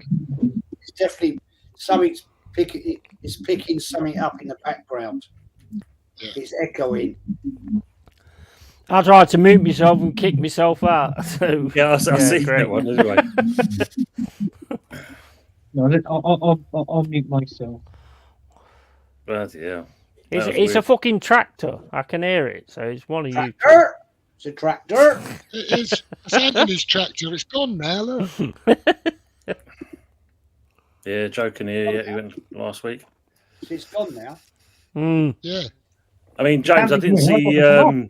I didn't hear Moyes' post-match comments. Did he say anything? Did he see look dejected like he has the last two games? No, he was disgusted, wasn't he? Like, it's the same old stuff. He's disgusted with them and all that. But it's all of them today. It's the players, it's the manager, it's the collective. Like, when you, like, as I said earlier, there's losing games of football, and I can accept losing games of football. Don't get me wrong. As a fan, like, you have to accept it. Do you know what I mean? Because we ain't going to win every time. But today, to not turn up, there's no in-game management. I see James Ward-Prowse come out and do an interview after. Like, where the fuck is our captain? Like, where is the captain of the ship? Like, he's nowhere to be seen. And yeah, it's just going to filter out into an angry fan base at the minute, and it shouldn't be like that, really. And the problem is, I said this, I've been saying this on E20 for a long time. I've said it, I've preached it for a long time. Yeah, back in the summer last year, the ownership of the club had to make a decision. They either back him or sack him. Simple as that. There's no middle ground with it. And to give a man a 1-year deal and just say, oh, here you go, we're going to let him run his contract down, right? That, to me, that's not a long-term vision of West Ham United Football Club. That's a short-term vision with no prospect of a future. And we're the 16th richest club on the planet. We're getting 65 in there each week, 65,000 fans each week in, week out. Shouldn't be like this. It shouldn't be like it. And listen, there's personnel. You can look at the January window, and I get that. But as a grand scheme of things, there needs to be someone upstairs who comes down and starts saying what is going on. And to me, no one's saying nothing. Everyone's sitting on their hands and basically wait for the season to finish, and it shouldn't be like that. We shouldn't. Because that's the thing, isn't it? I mean, everyone's you just want transparency at the end of the day. As long as you get that, we know where we can move forward. But agree. I not hearing- totally agree with you on that, mate. Like, just tell the fans. Just tell us. That's all we asked. Like, all we want to know is what's going on. And there was a question from Rashane Thomas today, the journalist, and he turned around and said, do you think this situation will be taken out of your hands? And Moyes said, I don't know, but if it is, then fine. So there's a lot of lies going on. There's a lot of shit going on, and we just need to know what's going on. Really, Yeah, I'll of be course, honest. of course. Well, just going to They're bring all one on character. manoeuvres, didn't they? The other manoeuvre, yeah, All yeah. of them. Let Every me just, one of them. Moyes and Sullivan, Stuyton to some degree. They need to be pulling all in the same direction. And I agree with James. If they're not going to, they should know by now what they're going to do, right? And if they're going to extend his contract, then say that's their intention, or say he's going to be. And there's one thing I'll say about he split the fan base hugely, right? And there's the very vociferous Moyes out crowd, and then there's a very supportive Moyes in section, and whatever happens, the bloke has done what he's done for us. Some people don't want to give him any credit, but I think that if he is leaving, he should have that like thanks for what you've done round of applause before he walks out the door, rather than let it linger on. No one knows. Final home game against Luton. No one still knows, right? City game comes over, and then they witter on for a fortnight or 3 weeks, and then they kind of show him out the back door. I think that's even more disrespectful to him. You know what that is? You know what that is, Jeff, don't you? It's all to do with the pound note. That's what it's all to do with straight away, yeah? It's all to do with season ticket renewals, right? Because if season ticket renewals are down, then he's going to have to act. Because obviously, if there's no one in the ground, then he ain't going to be happy. It all comes back to a pound note. Now, if West Ham, someone said to me the other day, the season ticket renewal date, I think, ends on the 3rd of June, I think it is. Yeah. Or something like that. Yeah, something like that. So a decision probably won't be made till then. Yeah. But then you've got the Euros. Yeah. So this is the thing. If Graham Potter is the guy for West Ham, and he's the one that everyone says, oh, you know what, he's available, he can come to West Ham, etc. Why are they not bringing him in now? Yeah. Because he could be picked up by anyone in the summer. Like another club could come in and go, bosh, we'll take him. And that's what it is. And to me, it's all to do with money. It all goes back to the season ticket renewals. And for me, it's been a decent season. Like, I know you've got a Crystal Palace fan there, and he's here, but they kicked our ass today, and they deserved it. From minute 1 to minute 97, I think it was. They were a better side, better team, better players, more hungry, and a better manager. Couldn't argue with any of that. And the main thing when you look at it, Jack doesn't gloat at all, James. So you'd be all right on this one. He's not going to gloat at all. He can. He deserves it. I can't wait. I can't. Go on, Jack. It's all yours. Yeah, No, I'm not the stage is yours, Jack. Away you go. Come on, Jack off. you didn't want me to, you dirty git. But I'm not going to gloat. Like, I hate it when people do it to us. So I know how it feels. So I ain't going to do it back. I don't know. I was stunned, to be honest. In the first half an hour, it looked like, to me, a performance of, well, actually, the whole game, a performance of the players weren't playing for him, David Moyes. And then I was like, we'll come to that, Tony. Like, hold on a minute. They must be half playing for him. Moyes. They've done it in the Europa League game. They were very good. But when they asked Moyes and they said, "Are you going to use the Europa League?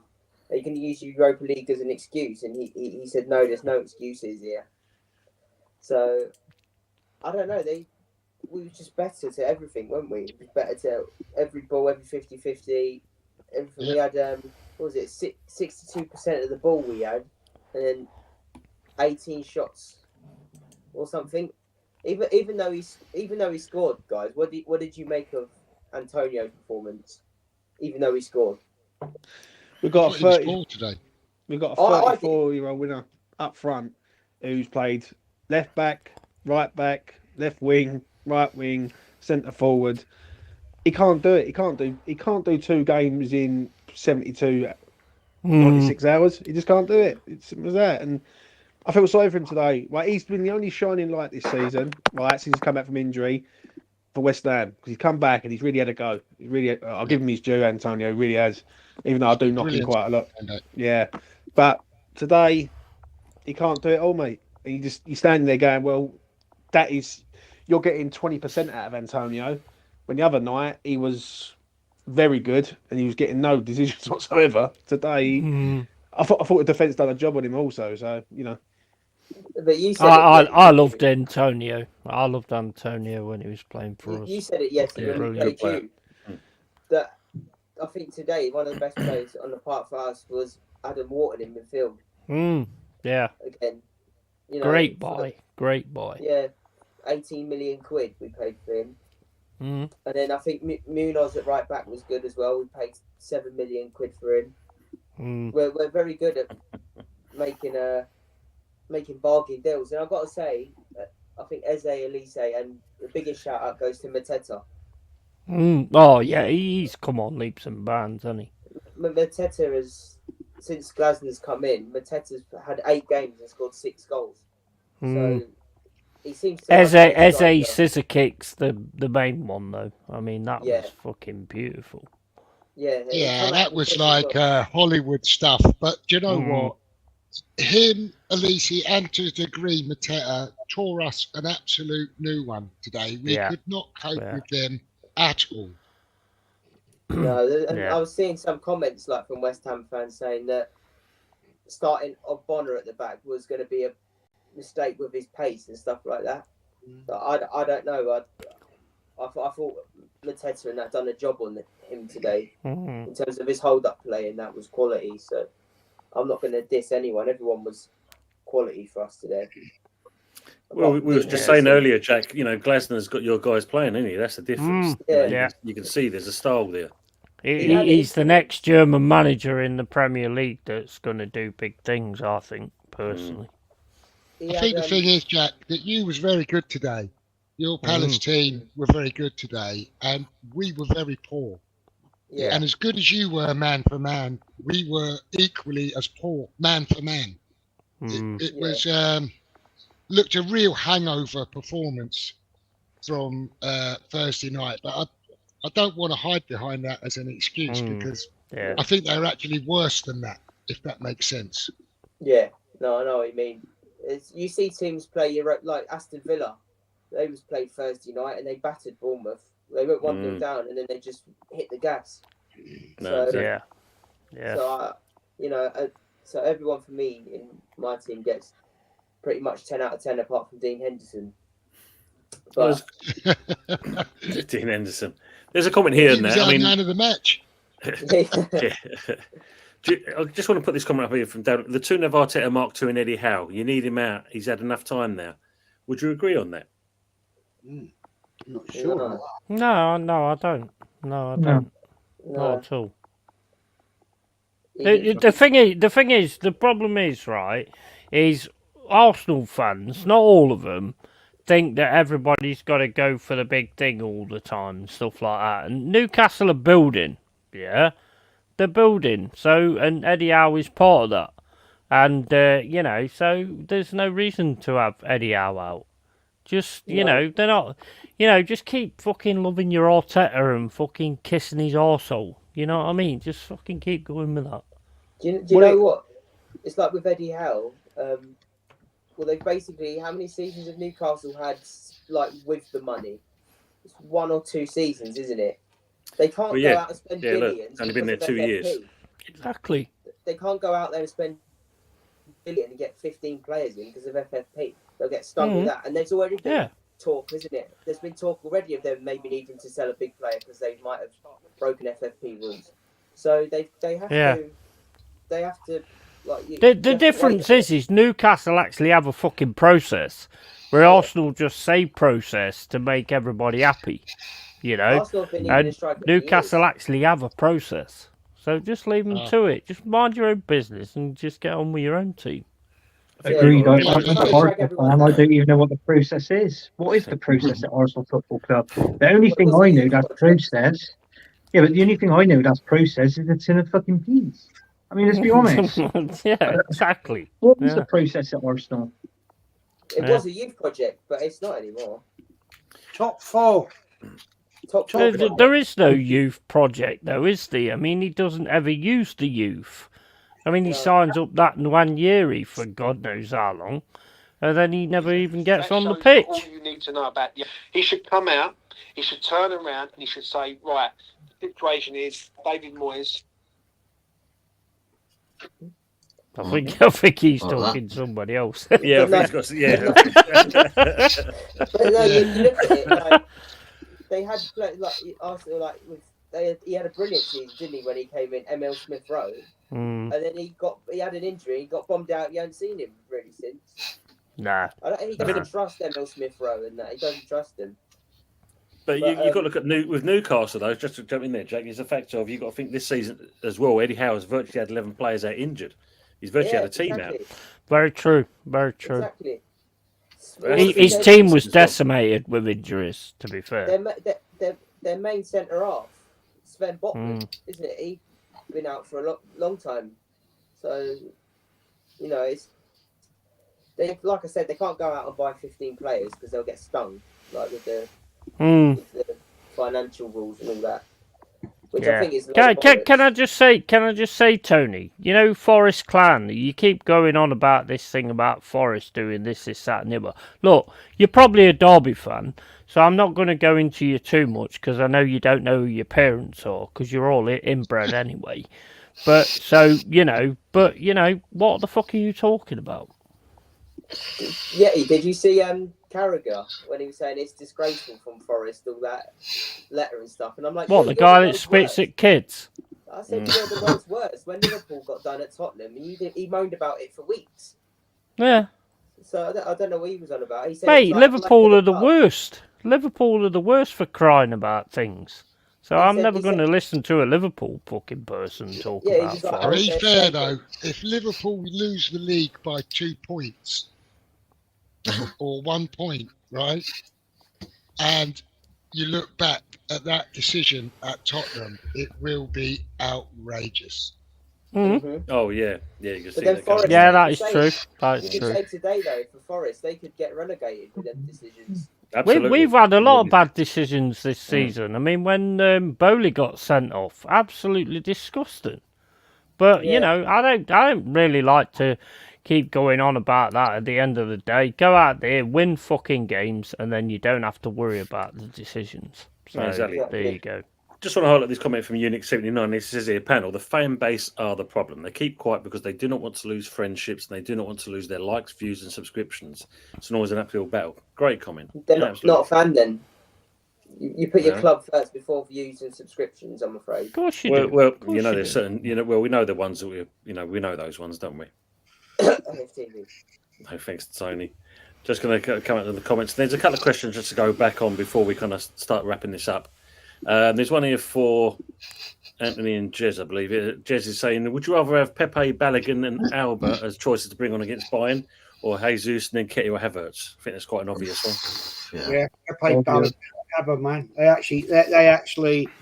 I thought you said Albert. I just don't get what happened with Pepe. The guy, £72 million player. Arteta disrespected him. Balogun went out on loan, did the job, and then just binned him off. Aubameyang, we know what happened there. We know what happened with Aubameyang. 28 goal a year season. 28 goals a year. You know what I mean? 28 goals a year? That's terrible. And we don't need a striker. But again, it was the fact that this manager, Arteta, fell out of him. Binned him off. And 3 years ago, now we haven't had a striker. I would sit here right now and tell you this fact. If we had Aubameyang still in that team, right, we would have won something.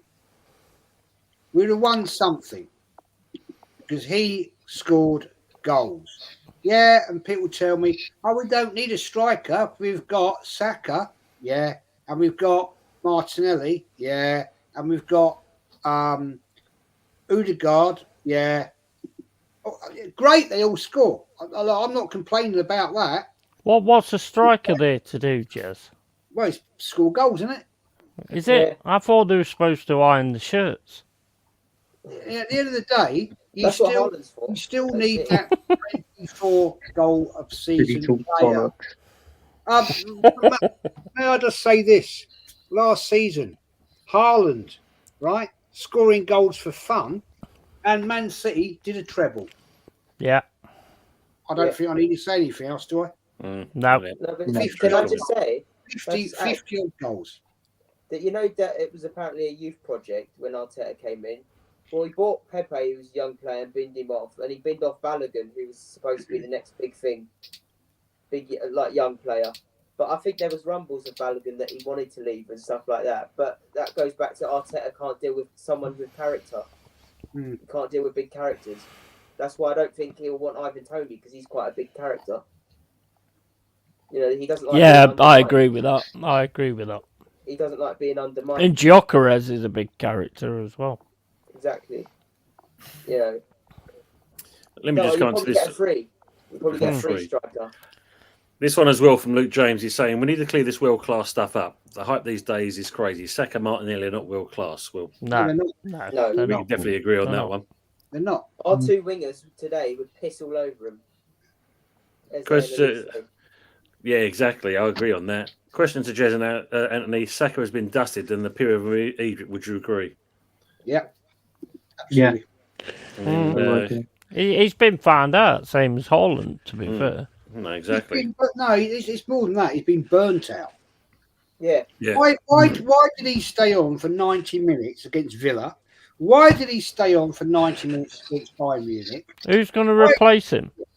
Why did he stay on against Wolves? Right? The guy is clearly done. Yeah, but who's going to replace him, Jez? Your manager never got anybody in to actually replace him. Maybe, but I mean, you could have got Pedro Neto, and have him sitting on the bench waiting to get his Arsenal shirt. The trouble with Arsenal, I'm going to say it right now, is you've got no competition for shirts. Fabio Vieira, man, he could have jumped in. Where's he gone? I know he's shit. What, teabag? I know he's shit. But at the end of the day, he's taken up bench time. Right? He's another one. He could have come on and hold the other's pockets, I suppose. He's played on the right wing before and scored a couple of goals. Arteta don't trust him, does he, that Vieira? You pay 35 million. So why sign him? Because, I don't know. They bought him. They paid 35 million quid. 35 million quid for him. You could have had I do agree with that. 26, you could have had Eze and Elise for 26 mil combined. Facts. Well, it proves he's been watching YouTube, Arteta, because he signed him because apparently he looks like Luca. I mean, James, I've just got this question. You came a bit late onto the thing there, but we was talking about obviously after the Forest game against Everton. Forest to Real Madrid put the statement out regarding the VAR decisions. I mean, have you seen anything of the game? I'll tell you what. I see. Is it Nico Williams? Is it? He come out. I see his interview, and I love that in a player when they come out and just be straight up honest. Do you know what I mean? Yes. I'd rather have that all day long than someone coming out and trying to sort of like dance around the situation. Yeah. So it isn't good. VAR has been terrible this year. We've had some moody decisions. Every club's had a bad decision. Or Coventry had one. Yeah. Today. Like, I'm not being funny. Thank you, Unique. How about this for a rule? You know when the VAR comes up and it's the offside, and they happen to get the ruler out and the little lines and stuff to see if someone's offside. If it's like that, they should just give the goal. If it's by like this, fucking give it. It's not going to make one difference. I mean, funny. I don't know if you saw Antonio's comments after the game on Thursday when he said, it weren't just playing against 11 minutes. We had like a 12th, 13th, 14th man in the linos and the referee, which is because I don't know if you saw that VAR guy today at the Everton Forest game is confirmed Luton fan. Yeah. And Well, his whole family are Luton season ticket holders. Shock. The only thing I'll say about that is we're kind of starting to question the integrity of officials there, and that's like a dangerous thing to do. So I don't know. can you start picking and choosing who your officials are? Who's going to referee a game based on he refereed a game before and we don't like the decisions he gave, or they're supposed to be impartial and professional, and if they're not, then our game is actually in a more serious state than any of us thought. Of course it is. Yeah, Do you want a referee that's an Arsenal fan? Of course you don't. Do you want a VAR official that's an Arsenal fan? Of course you don't. The Arsenal games, yeah. Of course you do. Oh yeah, but I mean, that's the only way you win anything if you cheat. So I mean, we understand that. I mean, you've got a United fan that's an official. We're still bloody tanking. It's still like, I'm giving you everything. I'm giving you everything. You still can't get the results across the line. I don't think there's the thing of questioning referees, but I think it needs a bit of common sense. You would put a Luton fan in charge of that game today. Common sense? What's that, Jack? What's that? Common sense? I think that's a dying breed, mate. No, I agree. If you go into a zoo, you'll actually see somebody in a cage that's actually got common sense one day. Does this prove, though, that PGMOL don't do their due diligence? Proves that, doesn't it? That you can look at that and think, well, they're in a relegation scrap, you know. Well, the thing is, Forest actually questioned it before the game took place that this guy was a Luton fan, and they basically just didn't do anything about it. Sure. Guys, I'm gonna have to go anyway because I've got knocking on the door on the wall. So yeah, thanks for your time, mate. And, I'll see you again. Have a nice one, yeah. Bro. Take care. Have you got a chance to shake yourself out before you go, unless the neighbours knock again? But if you can. Yeah, he's long-haired Jetty's cave. Talk real, no bullshit. You know, major Forest fan, and he's a prick. Reed Jez is a prick, and I'll see you all later. Thanks, mate. Take it easy. See you later, guys. See ya. Big love. Cheers, mate. And you as well, mate. Take care. I mean, going back to Thursday, the referee for us on, was all about him. In my eyes, it was just all about him. Well, it was like two different referees, one after the other. That's what I don't get. He was like appallingly bad second half. How could it go from how he refereed the first 45 to how he refereed the second 45? It just because almost doesn't seem possible. Yeah, because you know what it is, he might be weak up here, where he's had people, probably the Leverkusen players, and that having a go at him and all that. He's probably thought, well, I better give them some next half. That's what they're like. Well, the worst part about it was the end of the game when, he was being questioned. I think even Zuma just come up to him, I think tapped him on the shoulder. Yeah. He spun around and gave me a yellow card. I mean, Jez's referee, I don't think even Jez would have dreamed of doing anything like that. I mean, that was just complete madness. He booked Soufal, didn't he? And Zuma came up to have a word with him. He couldn't even get his card in his pocket. He just turned around and showed it to him. Yeah. It was crazy, that. How have we gone from referees like Kalina to people like Chris Kavanagh and all that? Jesus Christ. Well, there's been some shocking ones this season. I mean, it's cost us all. I think all the teams that's in the panel now, it's cost us points. He got sacked off recently, didn't he? One of them, Lee Mason. Well, yeah, that was. He got potted, didn't he? And then but you know what it is. You know what it is though. You get them do their little programs, the X ones like Ref Watch with Sky, Dermot Gallagher and that. But they're never going to slag off their boys on the pitch. No, they give it they spill around the issue. They don't go, I think he was wrong there. I would have done X, Y, and Z. They just go, well, I can see what he's doing. No, come out and if you come out and brave about this situation with referees, you might see some change because they might think, right, we've got to tighten up here. But no, when they're getting back in the media and all that stuff, they're never going to change, are they? Not at all. Not at all. And you're never getting caught. Are you going to stop thieving? No. True. There was a comment you put up early doors, Tony, that said VAR has been consistently inconsistent, and I really thought that was so accurate.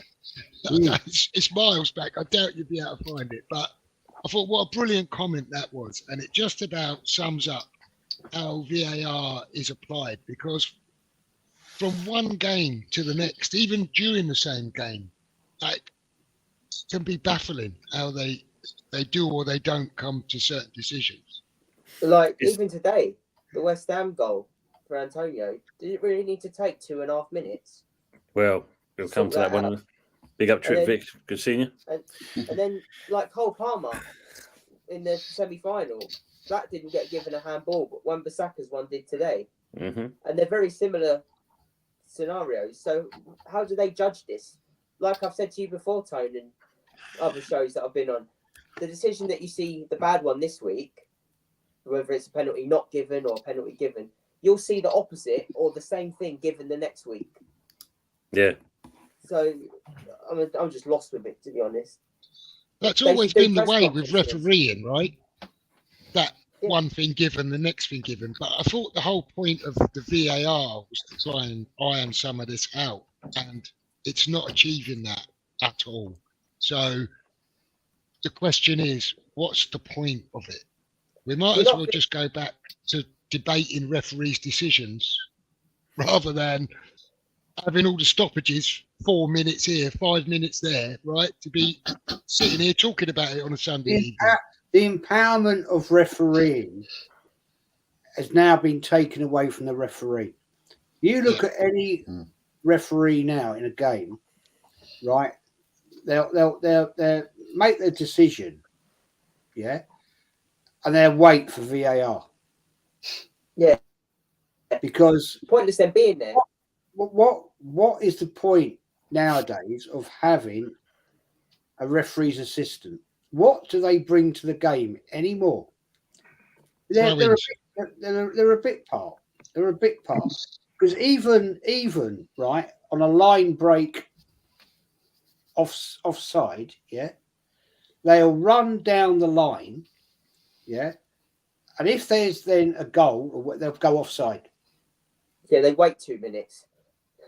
When it used to be, as soon as the linesman or referee's assistant now, yeah, as soon as you saw that player offside, flag up. Yeah. They wait now. They wait. They'll run, and they'll wait to see what the decision's going to happen. That is what's killing the game. Go on, Jack. Do you know what it is, mate? I get it when they leave the flag down if it's close and a tight offside. They're not sure. But some of them are blatantly obvious. Where there's like the guy's 10 meters offside and they still wait. You know, I think they need to be subjective. Do you know what I mean? Yeah. Yeah, well, so Richard's actually just seen the penalty decisions. Yeah, Stevie Wonder would have given. Yeah, because that first one was clear and obvious in my eyes. But like Casemiro's penalty. Do you not think that the refs, if there's been a big VAR incident in a game? Yeah, but that's what I was about to say. Why can't the referees override the decision? Why can't they? They've got the power to. You know where the managers do their press conferences? Yeah, after the game. Why can't they, if there's been a big VAR decision in the game, have a big replay on the telly and say to the refs, why is he standing there? Okay, explain why you've done this decision. And then they can explain what, because then it might make people think, okay, I can see what he's thinking there. But they don't, they just forget about it and move on to the next week. And if it's wrong, you get an apology. Well, thanks, but an apology is a bit shit when you've lost 3 points or whatever. Make them do a press conference if there's been a massive VAR decision. And then they're not held accountable, Jack. That's the problem. They're not held accountable. I mean, Jez, Anthony, Fuzz. Well, I mean, we've had many chats of this before. They're not held accountable, and as Jez said a couple of times, even in his own streams, it costs games. It costs points. It's a big thing. Liverpool the league. Maybe. Also, by the way, I know that we've still had that many controversial VAR decisions. How many more of these released VAR audios have come out for all of the controversial decisions, because I don't remember there being much else that was released after the Tottenham game. But VAR audios. Fuzzy, they edited that one, mate. Yeah, and that's the thing. It took the them a time week to bring it out. it literally makes no sense. It's like if it's the audio, controversy, should be available for the public like that. You have the audio. It should have been out that night. Really. Yeah. And it's when he goes, oh, we've made a mistake. Like Paul Merson said, even if it was 20 seconds later into play, bring it back. Even Liverpool fans wouldn't have had any room to complain about it because they would have got the right decision in the end. No one's going to die if you get it wrong. No one's going to go to prison for the letter of the law. No, of course. Exactly. Even if it's a minute down the line, bring it back. One of my bugbears with the VAR and audio, what we're talking about is it's available to the broadcasters, and the broadcasters can hear what's going on in the VAR hub, and they often comment about it and announce, oh, it's going to be a goal, it's been given onside, we're just waiting for confirmation to go through to the referee. So I think that should be broadcast, and they should broadcast their decisions, much like they do in rugby. And the referee says, I'm awarding a penalty, I think it's handball. Can you tell me a reason why not to award the penalty? And they talk through it. The fans will be informed, because if you're inside the stadium, the worst thing in the world is a VAR check. It's just sitting there twiddling your thumbs. You've got absolutely no idea. Yeah. And no, it's not Elijah. If you're watching on telly, the broadcasters are already hearing what's going on. So why can't they broadcast that decision-making process? They're scared of fans. That's what they are. They're scared of fan reaction. But it's even worse for them when it comes out and it's all wrong. So, Big up Lone Star, mate. Big up Lone Star. Exactly. We want some in prison. So as we're just going to wrap up this one, the last question I want to put out there to the panel is from Tony Neary, and it is predictions for Tuesday's game: Arsenal versus Chelsea. I'm going 2-0 Arsenal. 1-1. Yeah, I think it'll be a tough game. I think it might be a draw as well. Well, if we played like how we played against Wolves, then I'm going to go for a 2-2. Sorry, but I can't see it. If we play against Chelsea like that, like how we play against Wolves, we ain't going to stop. We ain't going to win. So Arteta's got to come up with a different strategy and a different plan. You go for Desmond on your tractor. I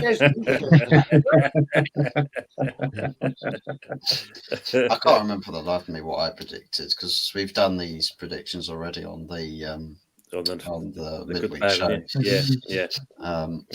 But yeah, I think it's going to depend really on what sort of players are going to have the biggest amount of influence in this game. Like Cole Palmer for Chelsea, is he going to becomes the super carry for Chelsea again? Is Trossard going to get his start and be given an opportunity to have impact in the game? I mean, it sounds probably the most likeliest score being a draw. So yeah, for me, I'll probably go something like a 1-1. Both teams do, strangely enough, quite well to not concede huge amounts of goals. When they do concede them, they can be quite bad. Quite bad goals to concede. But they don't concede bucket loads. I can just imagine Cole Palmer against Zinchenko. Yeah, oh Christ. They call him Binchenko after that. Arsenal, with Jeff saying Arsenal win 2-1. So he had a few results in there. So yeah, it's good. Chelsea are very dangerous on the counter attack. Very dangerous. But they got pace. As they say, Cole Palmer FC. As long as Nicholas Jackson doesn't start for Chelsea, I think they'll be all right. Well, just as long as there's not a penalty decision, I think you'd say more Fuzzy. As long as there's no penalty decisions, there's no arguing then, is there really? Yeah, if he's on the bench, he'll still run on the pitch. It's Palmer, isn't it? If they haven't got Palmer in the team, then Chelsea ain't really nothing. Because it's Palmer that's actually doing well for him this season. Nobody else really. I thought they was quite unlucky in the City game. To be fair, Mm. I think they did That play well. Jack Grealish handball as well. I mean, It was a joke. Yeah, that was a bit of a dubious one. Ours literally the very same competition, very next day, same box, close range handball. Yeah, penalty. Jack Grealish standing about 20 feet away. Oh, the ball's hit my hand. It's bit my hand. Don't worry, Jack. Don't worry. It's fine. We'll just play on. Don't worry about it. Yeah, he reckons Chelsea game could be a bad one for Arsenal. He would. Yeah. Could. Jess is calling him out. So we're coming up to 2 hours and 10 minutes. So if you'd like to shout your channel out, please, Hot Fuzz, first of all. Yeah, follow me off as 44G on YouTube and Instagram. I did post out a match reaction video, which is, I don't know if Anthony's had a look at that and counted the tally charts of how much I've sworn in that video, because thank goodness I'm not a monetized channel, otherwise I'd probably take my monetization away for a good fat month or something. I watched it first and I enjoyed it. How much profanity is in that video, but yeah, I mean, does that performance save Ten Hag? Because I'm already hearing the managerial talk starting. Thomas Tuchel's high in Sergio Ratcliffe's regard. So God only knows what's going to happen. It could be curtains. Yeah, he must be high if he'd want to take that job. I mean, Jesus Christ, I don't even know. I don't even know. But yeah, big ups to everybody in the chat, also to everybody on the panel as well. It's been a very, very good Sunday night takeaway episode.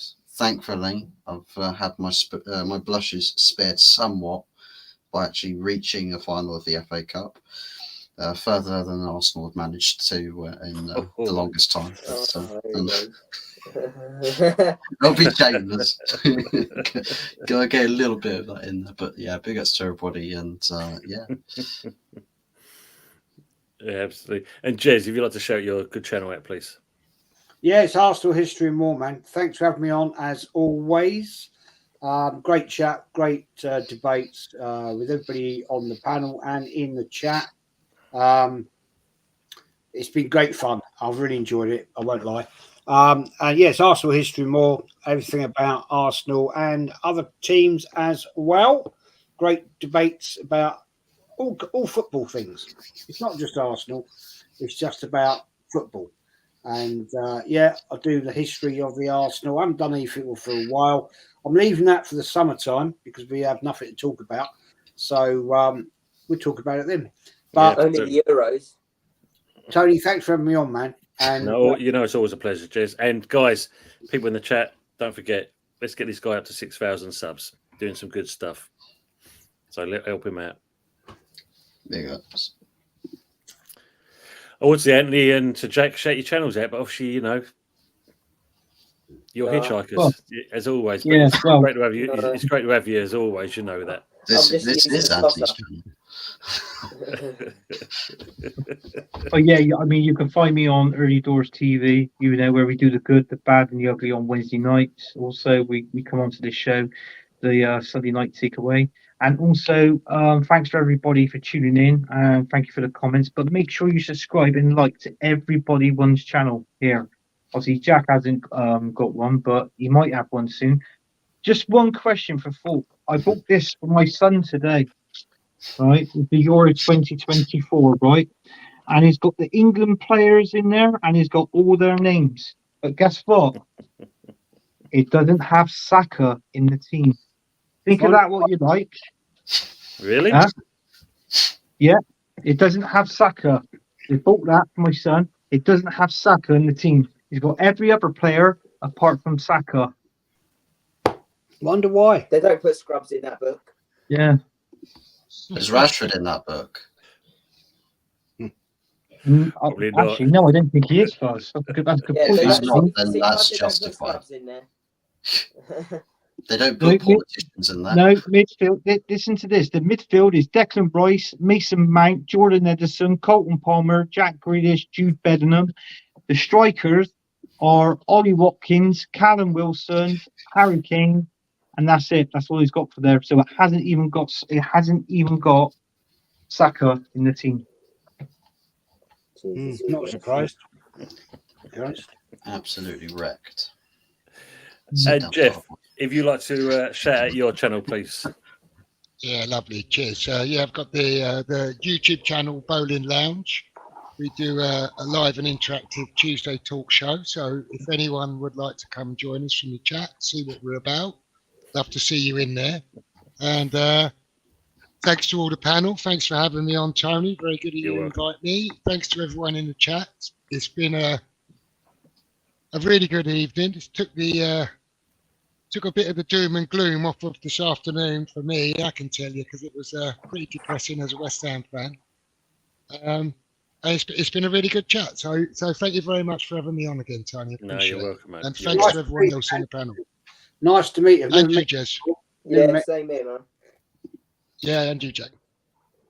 Find about the Bristol City ground.